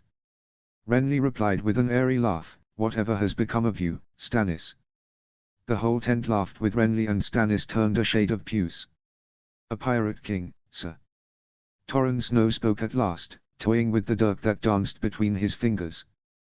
When he spoke the whole tent fell silent. They very same one whom took Storm's End. That wiped the easy smile from Renly's face. You come here to boast, do you? The Black Leviathan shrugged. I have no need to boast. My deeds speak for me. Where's the admiral who can match me? Torrhen looked around the tent and scoffed. Not here, that's for sure. There is no need for insults. Robb said at last, stirring from the sidelines, you both have a common foe, one that seeks to destroy you both. Why waste your strength against each other? Stannis studied him, unsmiling. The Iron Throne is mine by rights. All those who deny that are my foes. The whole of the realm denies it, brother, said Renly. Old men deny it with their death rattle, and unborn children deny it in their mother's wombs. They deny it in dawn, they deny it on the wall. No one wants you for their king.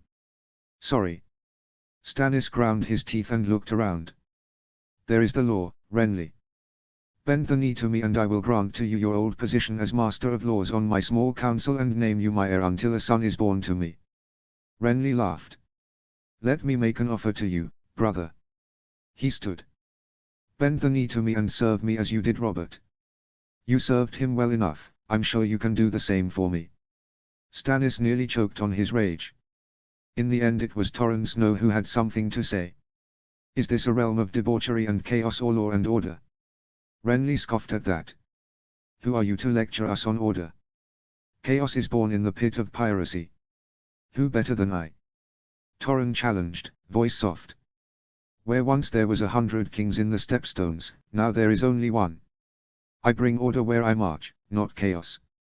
I brought civilization and order to Sot Horoios, made towns and villages where once only the wild existed. I made common law in a place where it had never existed. Torrhen Snow stood and pulled himself to his full height. You were born into common law, reaped its benefits all your life, and now you wish to throw it all away to claim a crown.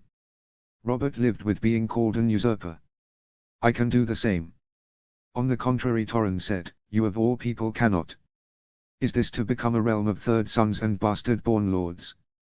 Have you not thought of the implications of what your claim to the throne means? And what's that? Renly asked with a dark look.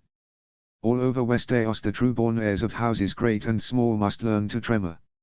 If treachery and betrayal is good enough for their king, why is it not good enough for their brothers, their bastards, their sisters' husbands? Why is it not good enough for any man who perchance to be wandering down a road and spies a keep he likes the look of? Order is all that sets us aside from savagery. Silence greeted him. Well struck, thought Davos, these lords look half convinced. Silver-tongued devil. Renly spat back at last, a pirate thinks to lecture me on law. He laughed loudly. Tellingly though, this time he laughed alone. Do you not hunger for your father's lands and titles, sir?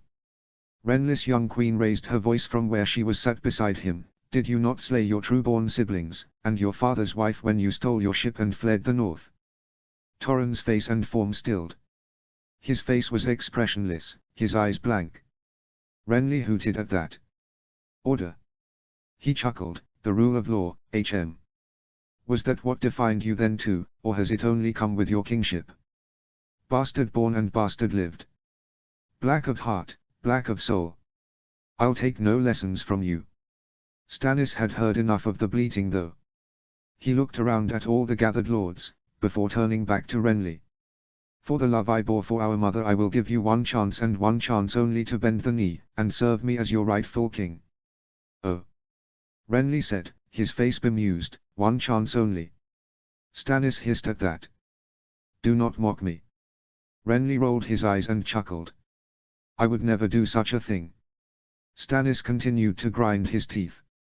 At the dawn I shall depart, when I do so I expect you to be marching behind me as my heir apparent and leal subject.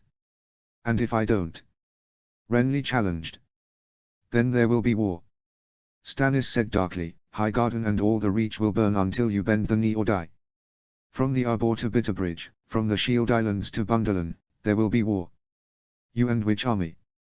Renly replied airily, those codfish lords and onion knights that have flocked beneath your banner. The pirates' ilk, more suited to fighting on land than sea. I'm no fool, Stannis, not like you. I can see a fight I'll lose and not even take it. Should you march into the Reach, you will die. Flee back to Dragonstone tonight and I may find it within myself to be merciful. Should you not, I'll slay every man that marches beneath your banner. You two are brothers. Robb Snow said, his voice thick, what fell thing happened between the two of you that stirred hatred such as this? If my cousins were to behave like this, my aunt would knock their heads together. Renly turned to the bastard of Winterfell. What happened? He asked. Robert gave me what Stannis always wanted. Not this again. Stannis snarled, Storm's End was mine by rights. Renly laughed. It still burns him, you see. Of course it does. Stannis said, his voice thick with bitterness and remembered grief, I'm not so young that I cannot remember the travesties that were visited upon us during Ricard's rebellion. I held that keep alone and friendless for the better part of a year. While Tyrell and Redwyne feasted within sight of my walls, we starved within. I was prepared to give everything I had to defend that keep from those who sought to take it, and once the war was done it was stripped from me and handed to the most ignorant, least grateful, bastard-born wretch I know. Lord Tyrell shifted uncomfortably in his seat as Stannis spoke, while Renly watched on through slitted eyes. I remember too. Renly replied quietly, I remember Maester Cresson told you we may have need of our dead. There was no need to throw away good meat, he said. Then why do you lie with those who once tried to kill us? Stannis snarled, scorn all about him. Renly had no clear answer. You remember that, but not those who forced us into that position. I was only serving my king. Mace Tyrell argued, I held true to my oaths. As Aerys did. Robb asked, his voice full of venom. The bastard did not like the mention of the Mad King. What a great king he was. You must have been proud to serve such a noble liege. Mace Tyrell puffed up and turned a shade of red.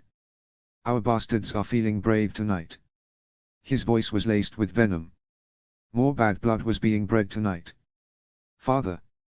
Margaery cried, scandalized, you must not speak to Lord Robb like that. Apologize. Oh. Robb asked, his eyes raised in mock shock, I'm a lord now. What a turn of events. Mayhaps I'm ready to claim the hand of some nobleman's daughter. My father will be so pleased. Mace Tyrell stood up and placed a hand on his sword. Do not insult my daughter. You are a fool. Torrhen laughed as he came to stand by Robb's side. When did he insult your daughter? No wonder Stannis did so well in defying you all those years ago. If this is the man that leads the Reach, this will be a very short war. The pavilion was quickly devolving into a shouting mess. Reclord and Stormlord, Bastard and Highborn, they were all at each other's throats. Stannis stood alone, silent in the center. Davos sensed his scorn of all of them. Enough! Stannis roared at last, his scorn turning to fury. His voice carried over them all and the whole tent went silent. I have heard enough words from all of you. Lying, deceptive rats, the lot of you. If only all of you had one neck, and I had one sword to hew your treacherous heads from your dishonorable necks. He paused and glared around, eyes hard as iron. In the morning I will depart. Let the honorable march with me. With that, the rightful king of the Seven Kingdoms swept his cloak around his shoulders and snapped a quick march from the tent. Melisandre and Axel Florent followed in his wake. Torrhen did not move, but shot Davos a warm smile. Renly sighed and rubbed his brow. Leave us, both of you, he said to Davos and Torrhen. My lords and I have much to discuss. You as well, Lord Robb. This is a matter for my subjects and I. Not outsiders. He shot a tired smile Robb's way. Not unless you wish to bend the knee and declare for me now. Robb raised a single brow in answer, before turning from the tent. Torrhen bowed mockingly low before following in his wake. Davos left last, inclining his head once as he left. Outside, the three Northmen came together. Will you come and eat with us? Robb asked them. We went hunting in the woods just north of here yesterday morning. Mace Tyrell took down a fine stag and Renly gifted the haunch of it to us. I'm sure Wendell is preparing it over the cook fires now. Davos nodded and Torrhen shrugged. I haven't had venison in years, he said, and I'd love the chance to catch up. True to Robb's word, Wendell Marndale had prepared the leg of venison and when they arrived they supped like kings. How is Jon? Torrhen asked, it's been so many years since I've seen him. He's good. We all are. Robb replied, we all miss you back home. I know Jon and Theon do. Theon should have come with me. Piracy and the sea is in his blood. Robb laughed at that. Maybe one day he'll come join you. I don't know what father has him doing now. Your father took him with him when he returned to the Saltsmoor. He's got him captaining a ship in the Bight, chasing smugglers and fighting pirates. Davos informed the pair of them. As a guardian of the wolf pack it was his duty to find all the boys of the wolf pack their roles within the north. Byrne Saltstark had been eager to take the youngest Greyjoy under his wing. Torrhen spat on the floor. Fuck the old bastard. Davos shook his head. He will forgive you someday. Torrhen laughed darkly. Well, I will never forgive him. I did everything he and Lord Stark asked of me. Everything. They repaid me with scorn and exile. Fuck the both of them. Jon will welcome you home when the time comes.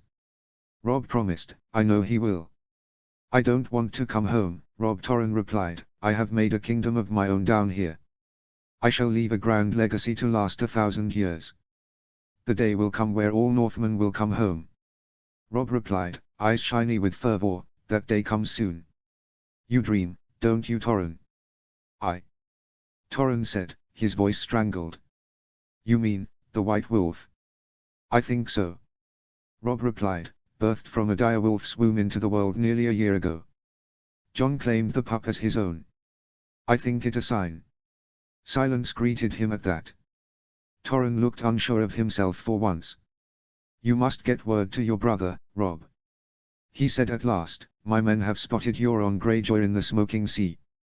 I believe he is returning to Westeros. Should word get to him of what Jon has, he will go after him. Euron is a blood mage of the lowest order. With blood like Jon's he could end the world as we know it. Blood magic? Robb asked dubiously. Euron Greyjoy is alone and friendless. I think he'd deal little threat to the north. Little threat? Torrhen exclaimed, he is the only man alive who terrifies me. I fear no man, will take battle to any without flinching or shirking, but he is a different sort of man. Not one to be trifled with easily. Robb nodded at last. I'll have a raven sent. Father and Jon will both know. I'll let Theon know too. He can choose to share it with his brothers and father should he wish. Davos stood at last and wiped his fingers and mouth with a cloth. I must be going, Rob. I thank you for the venison, and the hospitality. Hopefully it is not so long before I am seeing you back home in the north, where we both belong. Rob nodded and shook his hand. It was good to see you again, Davos. That was how Davos left the two old pack brothers, as they sat beneath the moon and spoke of what had been and what was yet to come. Notes. Wanted to have a break from the Viserys arc, so next chapter will be the final one in the Viserys arc. After that I'll finish off the negotiations between Stannis and Renly, and do a Jon chapter. Chapter 36, Viserys v. The Wolf of Winterfell. Summary. Viserys' end is here at last. Notes. See the end of the chapter for notes. Chapter text. From the darkness of the doorway he watched as activity began in the yard below. It had been nearly a moon and a half since he had sent for Lord Eddard Stark. At last, Viserys supposed the man was coming. He had received very little news in the inner keep of Winterfell. There was no way to contact his men, and no way to receive word from them. The most he received in way of news was the cryptic visions Zemmour had given them. Though lately the visions had been more and more sporadic, and even more cryptic than normal. He would learn of everything soon enough, he knew. The fact that it was a table and chairs being set up and not a gallows, led Viserys to believe that he had been at least partly successful. They all still lived and the Northmen were finally coming to the negotiating table. Your Grace. The Maester said from where he was escorted by one of Viserys' knights, I've brought you more of the balm. Viserys took it wordlessly and began to work it into the puckered wound that ran through where his right eye had once been. The darkness that lingered where once there had been sight burned within him, and the vengeance he had taken on the boy proved no balm either. He would pay dearly for that, he knew. Eddard Stark's wrath would be great once he learned of his son's disfigurement. That moment of weakness may have cost Viserys the peace he had hoped to reach with the Starks. What is done is done. Viserys thought, it is what I do. From here that matters. How long until Lord Stark arrives would you say, Maester? Soon, surely. The Maester replied, the small man down there is Bowen Blackmire. He is one of Lord Stark's most trusted companions. He left with him to fight your armies on the front. Lord Stark would not have returned without him. Viserys observed the diminutive man from the shadows. There was nothing remarkable about him, nothing to suggest that Lord Stark favored him. Then we had best prepare. Viserys replied softly as he handed the remaining balm back to the Maester. Tell Morik and Zemmour that they shall surely come soon. Gather all the hostages together. Those that are not with me will guard them. At the first sign of betrayal, kill them all. His knight nodded and left with the Maester. Viserys dared to lean slightly forward to see the Cranogman better, only to pull back sharply when said man stared right at him. Black eyes, flinty and cold, pierced right through him and Viserys took an involuntary step back, as if he was being driven into the shadows.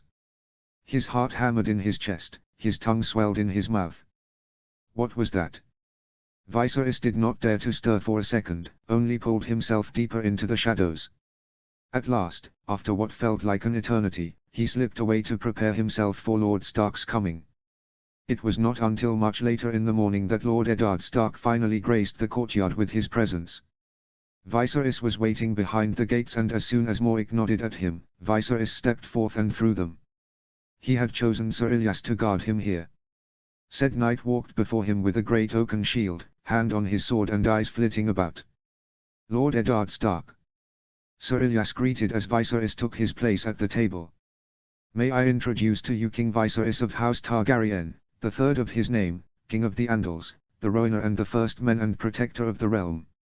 Lord Eddard nodded a greeting back, but said nothing. He kept his eyes locked on Viserys throughout all of Sir Ilyas' speech.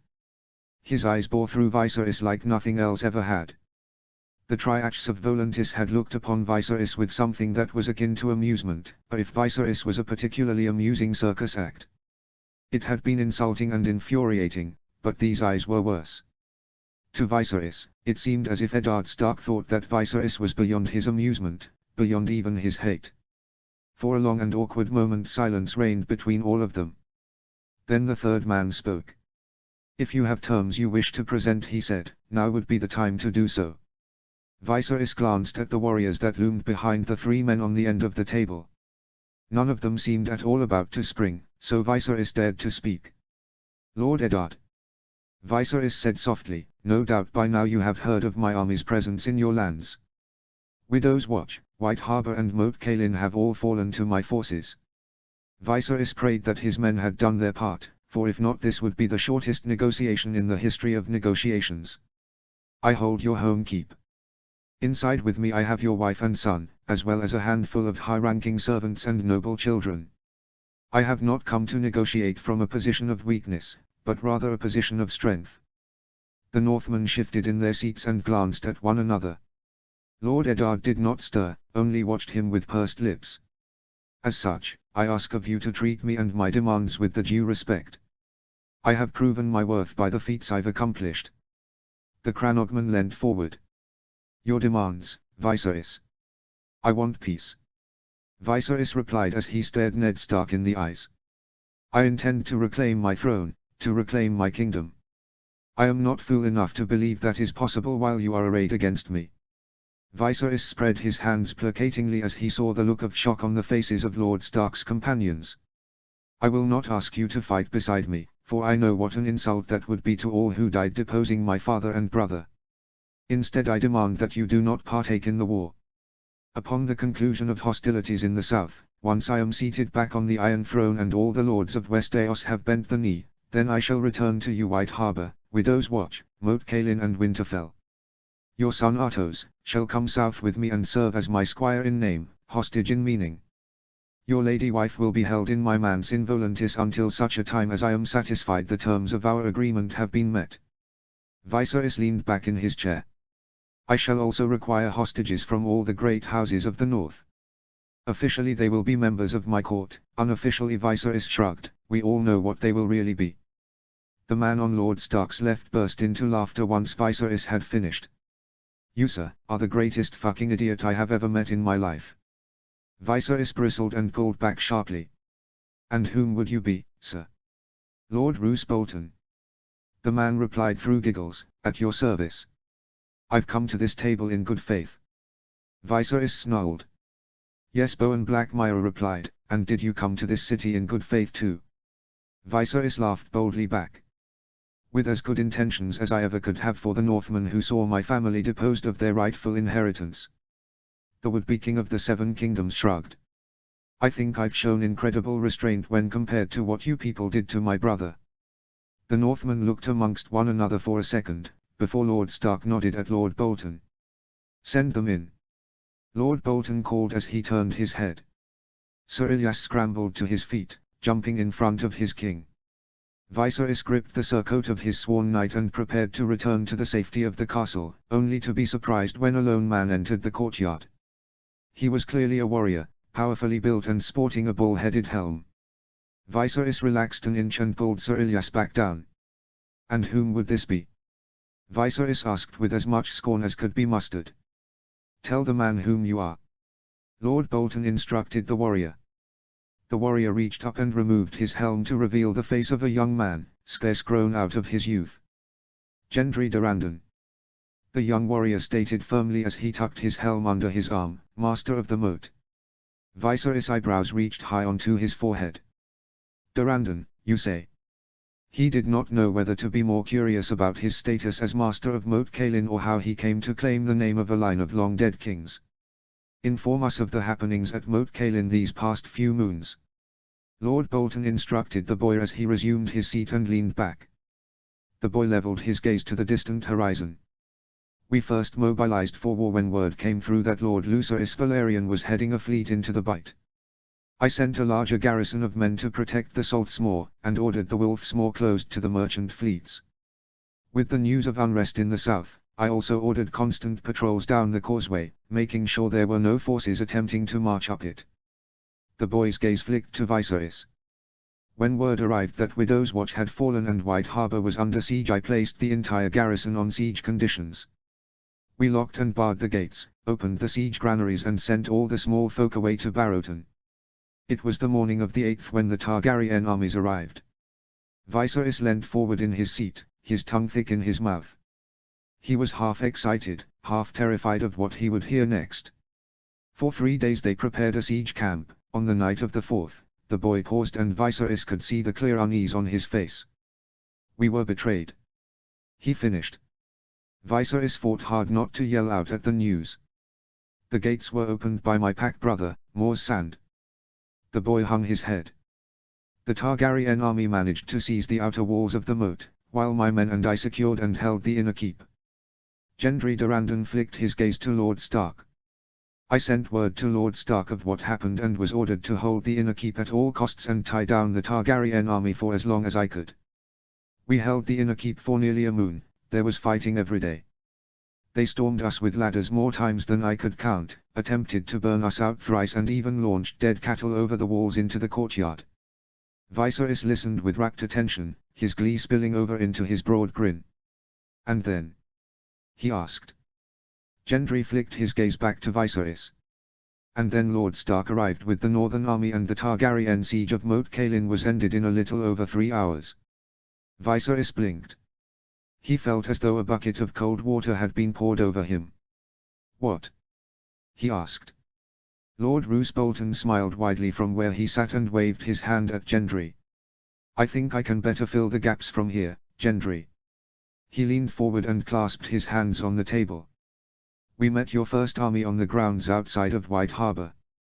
To call it a battle would be an insult to every man who ever died in one. That was a rout. Then we took the second army that you had hidden in the hills to the east of White Harbor. It was Thorin Oakenstark whom took them down. Lord Bolton grinned like a wolf while Lord Stark sat in stony silence. And then he said in a mocking repeat of Viserys' earlier words, we fell upon your men at Moat Cailin with near 40,000 swords in our number. They were not expecting us. They were so consumed with their little siege they did not notice us until we had fallen upon their camps. By then it was too late. Gendry cleared his throat. We had been ferrying men into the moat from Salt's Moor via the Wolf's Moor. When Lord Stark and Bolton and Mormont arrived leading their armies, I sallied out. We broke the siege, and ended the Targaryen threat. That was where we were when we received word from Roderick Castle that Winterfell had fallen. Lord Bolton finished. And thus we came here. At last, Lord Stark stirred. He leant forward and rested his elbows upon the table.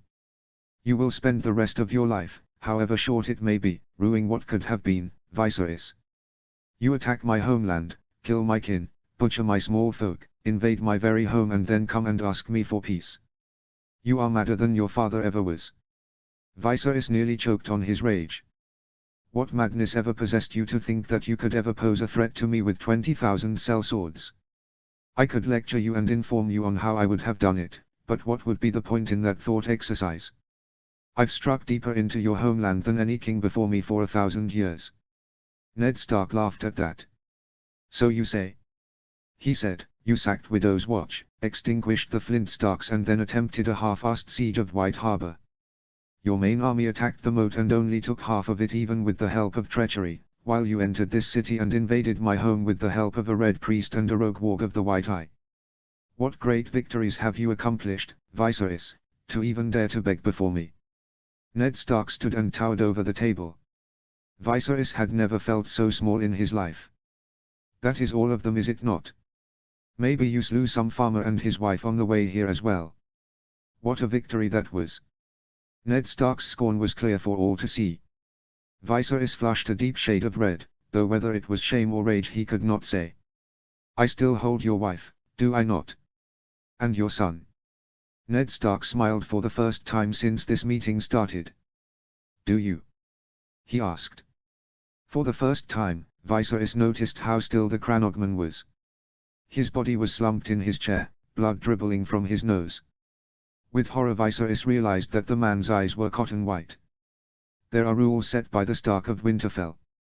Lord Eddard said gravely, rules that define taxes a lord imposes upon his small folk, rules to determine how to deal with murders and deserters and even rules that dictate what wargs can and can't do. Lord Eddard Stark tilted his head, his eyes dark and hard and cold as old ice. Some of the rules were written by my ancestors, some of them are older than even that. Viserys swallowed.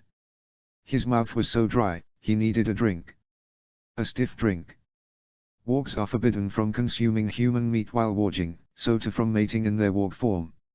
Lord Stark placed a hand upon the Cranogman's shoulder. The greatest abomination of all though, that is to seize the body of another man. Not even the White Eye have ever stooped as low as that crime. Lord Stark laughed bitterly. I am the Stark in Winterfell though. I write the rules. I will decide the punishments. He leaned forward and shook his head slowly. As my wife warned you, King Viserys, there are paths open to me that are not open to kings. This is only one of them. Viserys stood on shaking legs. From behind him there came a keening scream. Viserys whipped around to see Zamir falling from the top of the gate where he had been instructed to keep watch. In the shadows where Viserys had once stood he saw the shadow of Morik shambling forward. For a second he stood suspended on the gate's crenellations, eyes glassy and unseeing. Then the man tipped forward and fell. The thud when he hit the ground was sickening. Neither him nor Zamir rose or even twitched. Is it done, Bowen? The Lord of Winterfell asked. Bowen Blackmire rose on shaking legs, blood dribbling from his nose and ears, and eyes as bloodshot as any that Viserys had ever seen. They are all dead. The man whispered. You are free to enter. Ned Stark gripped the man's shoulder tightly. You have served me well, Bowen. I shall see you rewarded for this. Forgiveness for my failures is all I ask for. Eddard Stark smiled sadly down at him. All is forgiven. Now leave us. Lord Stark looked up and glanced around. All of you leave us, Gendry stay. The courtyard emptied in moments, leaving only 4 of them left. Sir Ilyas Grimm. Lord Eddard greeted his sworn shield. You have a father in the Reach, do you not? His knight nodded tightly. I do. If you ever wish to see him again, surrender now. Sir Ilyas dropped to his knees and discarded his sword and shield. Viserys did his best not to feel betrayed. 2 men came from the shadows and dragged his sworn shield away.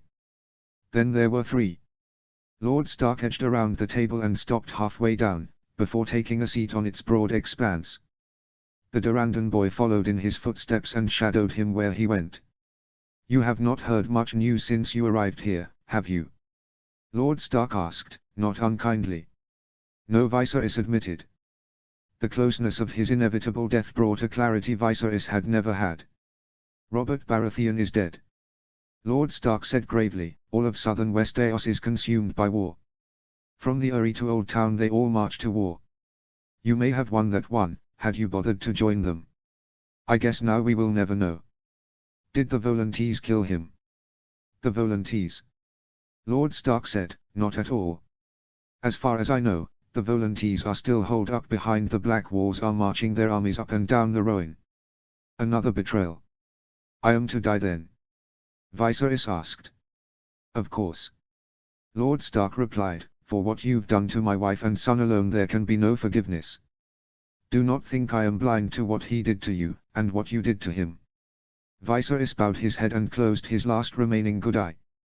So be it. He said softly, and thus House Targaryen ends with me. Lord Stark sighed softly. Not quite. Viserys looked up to the sad face of Lord Stark. There is another, the man admitted, More Sand we called him, but his father named him Aegon. Aegon Targaryen. The dots connected in Viserys' head far too late. You mean? I saved his life. Lord Stark admitted, and the life of his sister and mother. I swore an oath to the only women I ever loved that I would protect them. The man shook his head and turned away. Yet he betrayed me.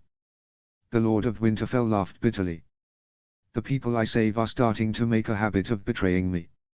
First Lady Lysa, now Aegon. I will not let there be a third. Viserys swallowed.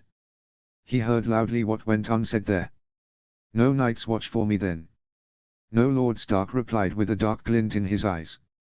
You and Aegon carry the blood of kings. My green men tell me such blood is most valuable. We will find use for the 2 of you yet. Even as you die you can still serve the North. Viserys closed his eye and bowed his head. He had learned far too much, far too late. The Lord of Winterfell placed a hand upon his shoulder and leant close. By the time we are done with you, Viserys, you will be begging for the mercy of a quick death. Notes. Next up is Jon. Chapter 37, Margaery I, the Summer Queen. Summary.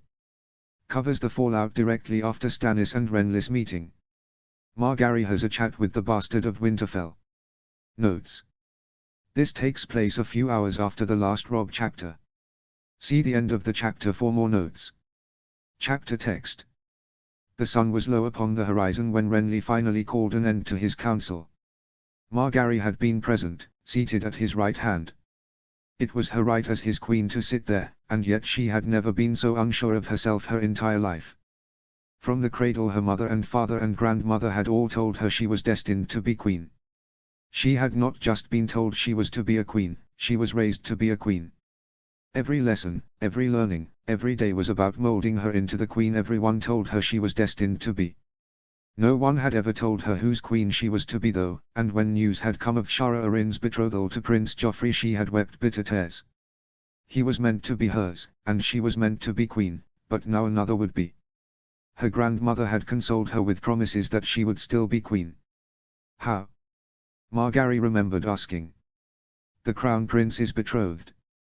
It is only a betrothal. Her grandmother replied, and many betrothals do not ever eventuate into marriage. And who knows what else could happen. Though Margaery had not realized it at the time, the rumblings of Renly's ascension had been in the works even then. Nothing cleared the eyes quite like hindsight. As promised, she had been made a queen, Renly's queen. Never had she thought that being the queen would look quite like this. She pushed her way through the flaps of his pavilion with all the other lords and knights that had been present. Their numbers there had been many, and Margaery didn't think she had seen so many men around the king since the day he had been crowned at Highgarden. All of them wanted to be heard, to be seen, all of them wanted to be close when this kingdom finally fell apart. Vultures, the lot of them. Robb Snow had called Renly's kingdom a summer kingdom, and if it was winter was truly on its way. Margaery could already imagine the ditties the commons would make of her. The Summer Queen. The Half-Year Queen. The Queen of Corpses. Robb Snow had been one of the few not present at Renly's council, and to her surprise neither had her grandmother. All throughout Renly's kingship, and even before that, her grandmother had been present in every council. The Queen of Thorns had never been afraid of making her opinion known. Her absence, and in turn her silence, had been deafening. Outside the war pavilion it was cold. There was a wind blowing from the north, and it brought with it a chill. Goosebumps rippled up and down Margaery's arms. She looked about searching for her handmaidens, or her grandmother, or even a familiar face to talk to. To her surprise, Margaery spotted both her grandmother and Robb Snow together. They were locked in deep conversation near a dell of trees not far from the pavilion. Her grandmother's guards stood a respectful distance away, far enough to be out of earshot yet close enough to be able to intervene in the case of trouble. Holding a smile that did not betray her racing thoughts, she made her way over to them. As she approached and could see the pair of them better, she noted that Robb was pale and had shaking hands. She caught his gaze from afar and to her surprise his eyes were dark and hooded, full of something she had not seen in his eyes before. Fear. She raised her smile at him, but he did not smile back, only flicked his gaze away to the distant horizon. His mouth moved and then her grandmother was turning to her with a warm and beaming smile. "Margaery, my dear," she cried with her usual delight, "I am so glad you have decided to join us." Grandmother Margaery replied as she gave the wizened woman a hug, "Lord Robb." She greeted the Bastard of Winterfell. The Bastard of Winterfell did not reply, his gaze still locked upon the horizon. Robb had always been so carefree, so happy and been a character that seemed larger than life. A brilliant swordsman who was as handsome as men came, Margaery had always thought that if a king from the storybooks was to come to life, he would have looked and behaved much like Robb. Robb even had a direwolf follow him around like an oversized pet. What mortal king could compare to that? The Targaryens had their dragons but they were all dead and gone and Robb was living, a legend come to life. Her grandmother harumphed at his silence. "Did your father never teach you manners, Lord Robb?" "Grandmother!" Margaery cried, scandalized. "I'm a bastard." Robb replied to her coldly, ignoring Margaery's protests, and tired besides. "Pray excuse me, my ladies." Robb turned away abruptly and strode away, his cloak flapping in the wind. Margaery turned to her grandmother. What was the meaning of that? She asked. What did you say to him that upset him so much? No clue. Her grandmother replied with a shrug and a wink. You know how men are, my dear. Also prickly and quick to take offense. Mayhaps I questioned his honor, or his sword arm, or the length of his member. Margaery eyed her grandmother suspiciously. Maybe I'll go ask him then. Her grandmother only turned away and began to hobble back to her guards. Go ahead, my dear. She called, and do apologize to him if it turns out it was something I said. I should have known better than to talk with a tired bastard. Determined to ascertain the end of it, Margaery decided to chase down the fleeing Northmen and get to the bottom of the matter. She had no doubt she would get a clearer answer from him than from her grandmother. As the sun dropped beneath the horizon and the first stars peeked into existence, Margaery chased down Robb. She caught up with him as he began the climb to his camp upon a low rise. You really must break this habit, my lady. He said to her as she fell into step beside him. Dusk is a dangerous time to be out. His face was still locked deep in a frown, while his eyes were as haunted as they had been back at the dell. You missed the king's council. She replied. Your absence was noted. Robb only grunted in reply and kept walking. I don't imagine I missed much. He said after a short moment of silence. Much of the same arguing, I suppose. Much of the same. She confirmed with a small smile. Robb did not return it. I would have much preferred to spend the afternoon and evening speaking with my grandmother. She is such an interesting character, though her tongue can be sharp at times. Robb stopped in his tracks and turned to her, eyeing her through squinted eyes. A very sharp tongue indeed. He replied. Oh. Margaery asked, did she say something to you? Forgive me if she offended you, Robb. She is an old woman, and past the games younger men and women would play. Robb barked out a laugh, a short and strangled thing. She did not offend or harm me in any way. As you said, she is an old woman. Robb turned and continued to walk back to his camp. With a sharp tongue, and a sharper brain. As she's so old it's easy to forget she would easily be one of the most dangerous people in this little kingdom. They say you should never judge a book by its cover, but today I learned to never judge the Queen of Thorns by her looks alone. Margaery frowned and tilted her head at him as she hurried to keep up with Robb's long strides. What is that supposed to mean? Your grandmother scares me. Robb admitted. In a way that battle never has, nor ever will. There are so few people like her. Like what? Margaery challenged. Robb just laughed in reply, a happier laugh this time though. Forget I spoke, my lady. He shrugged and smiled warmly at her, though the smile did not reach his eyes. As I said to your grandmother, I am tired. I'm just not me when I'm tired. If my brother was here he'd tell you the same.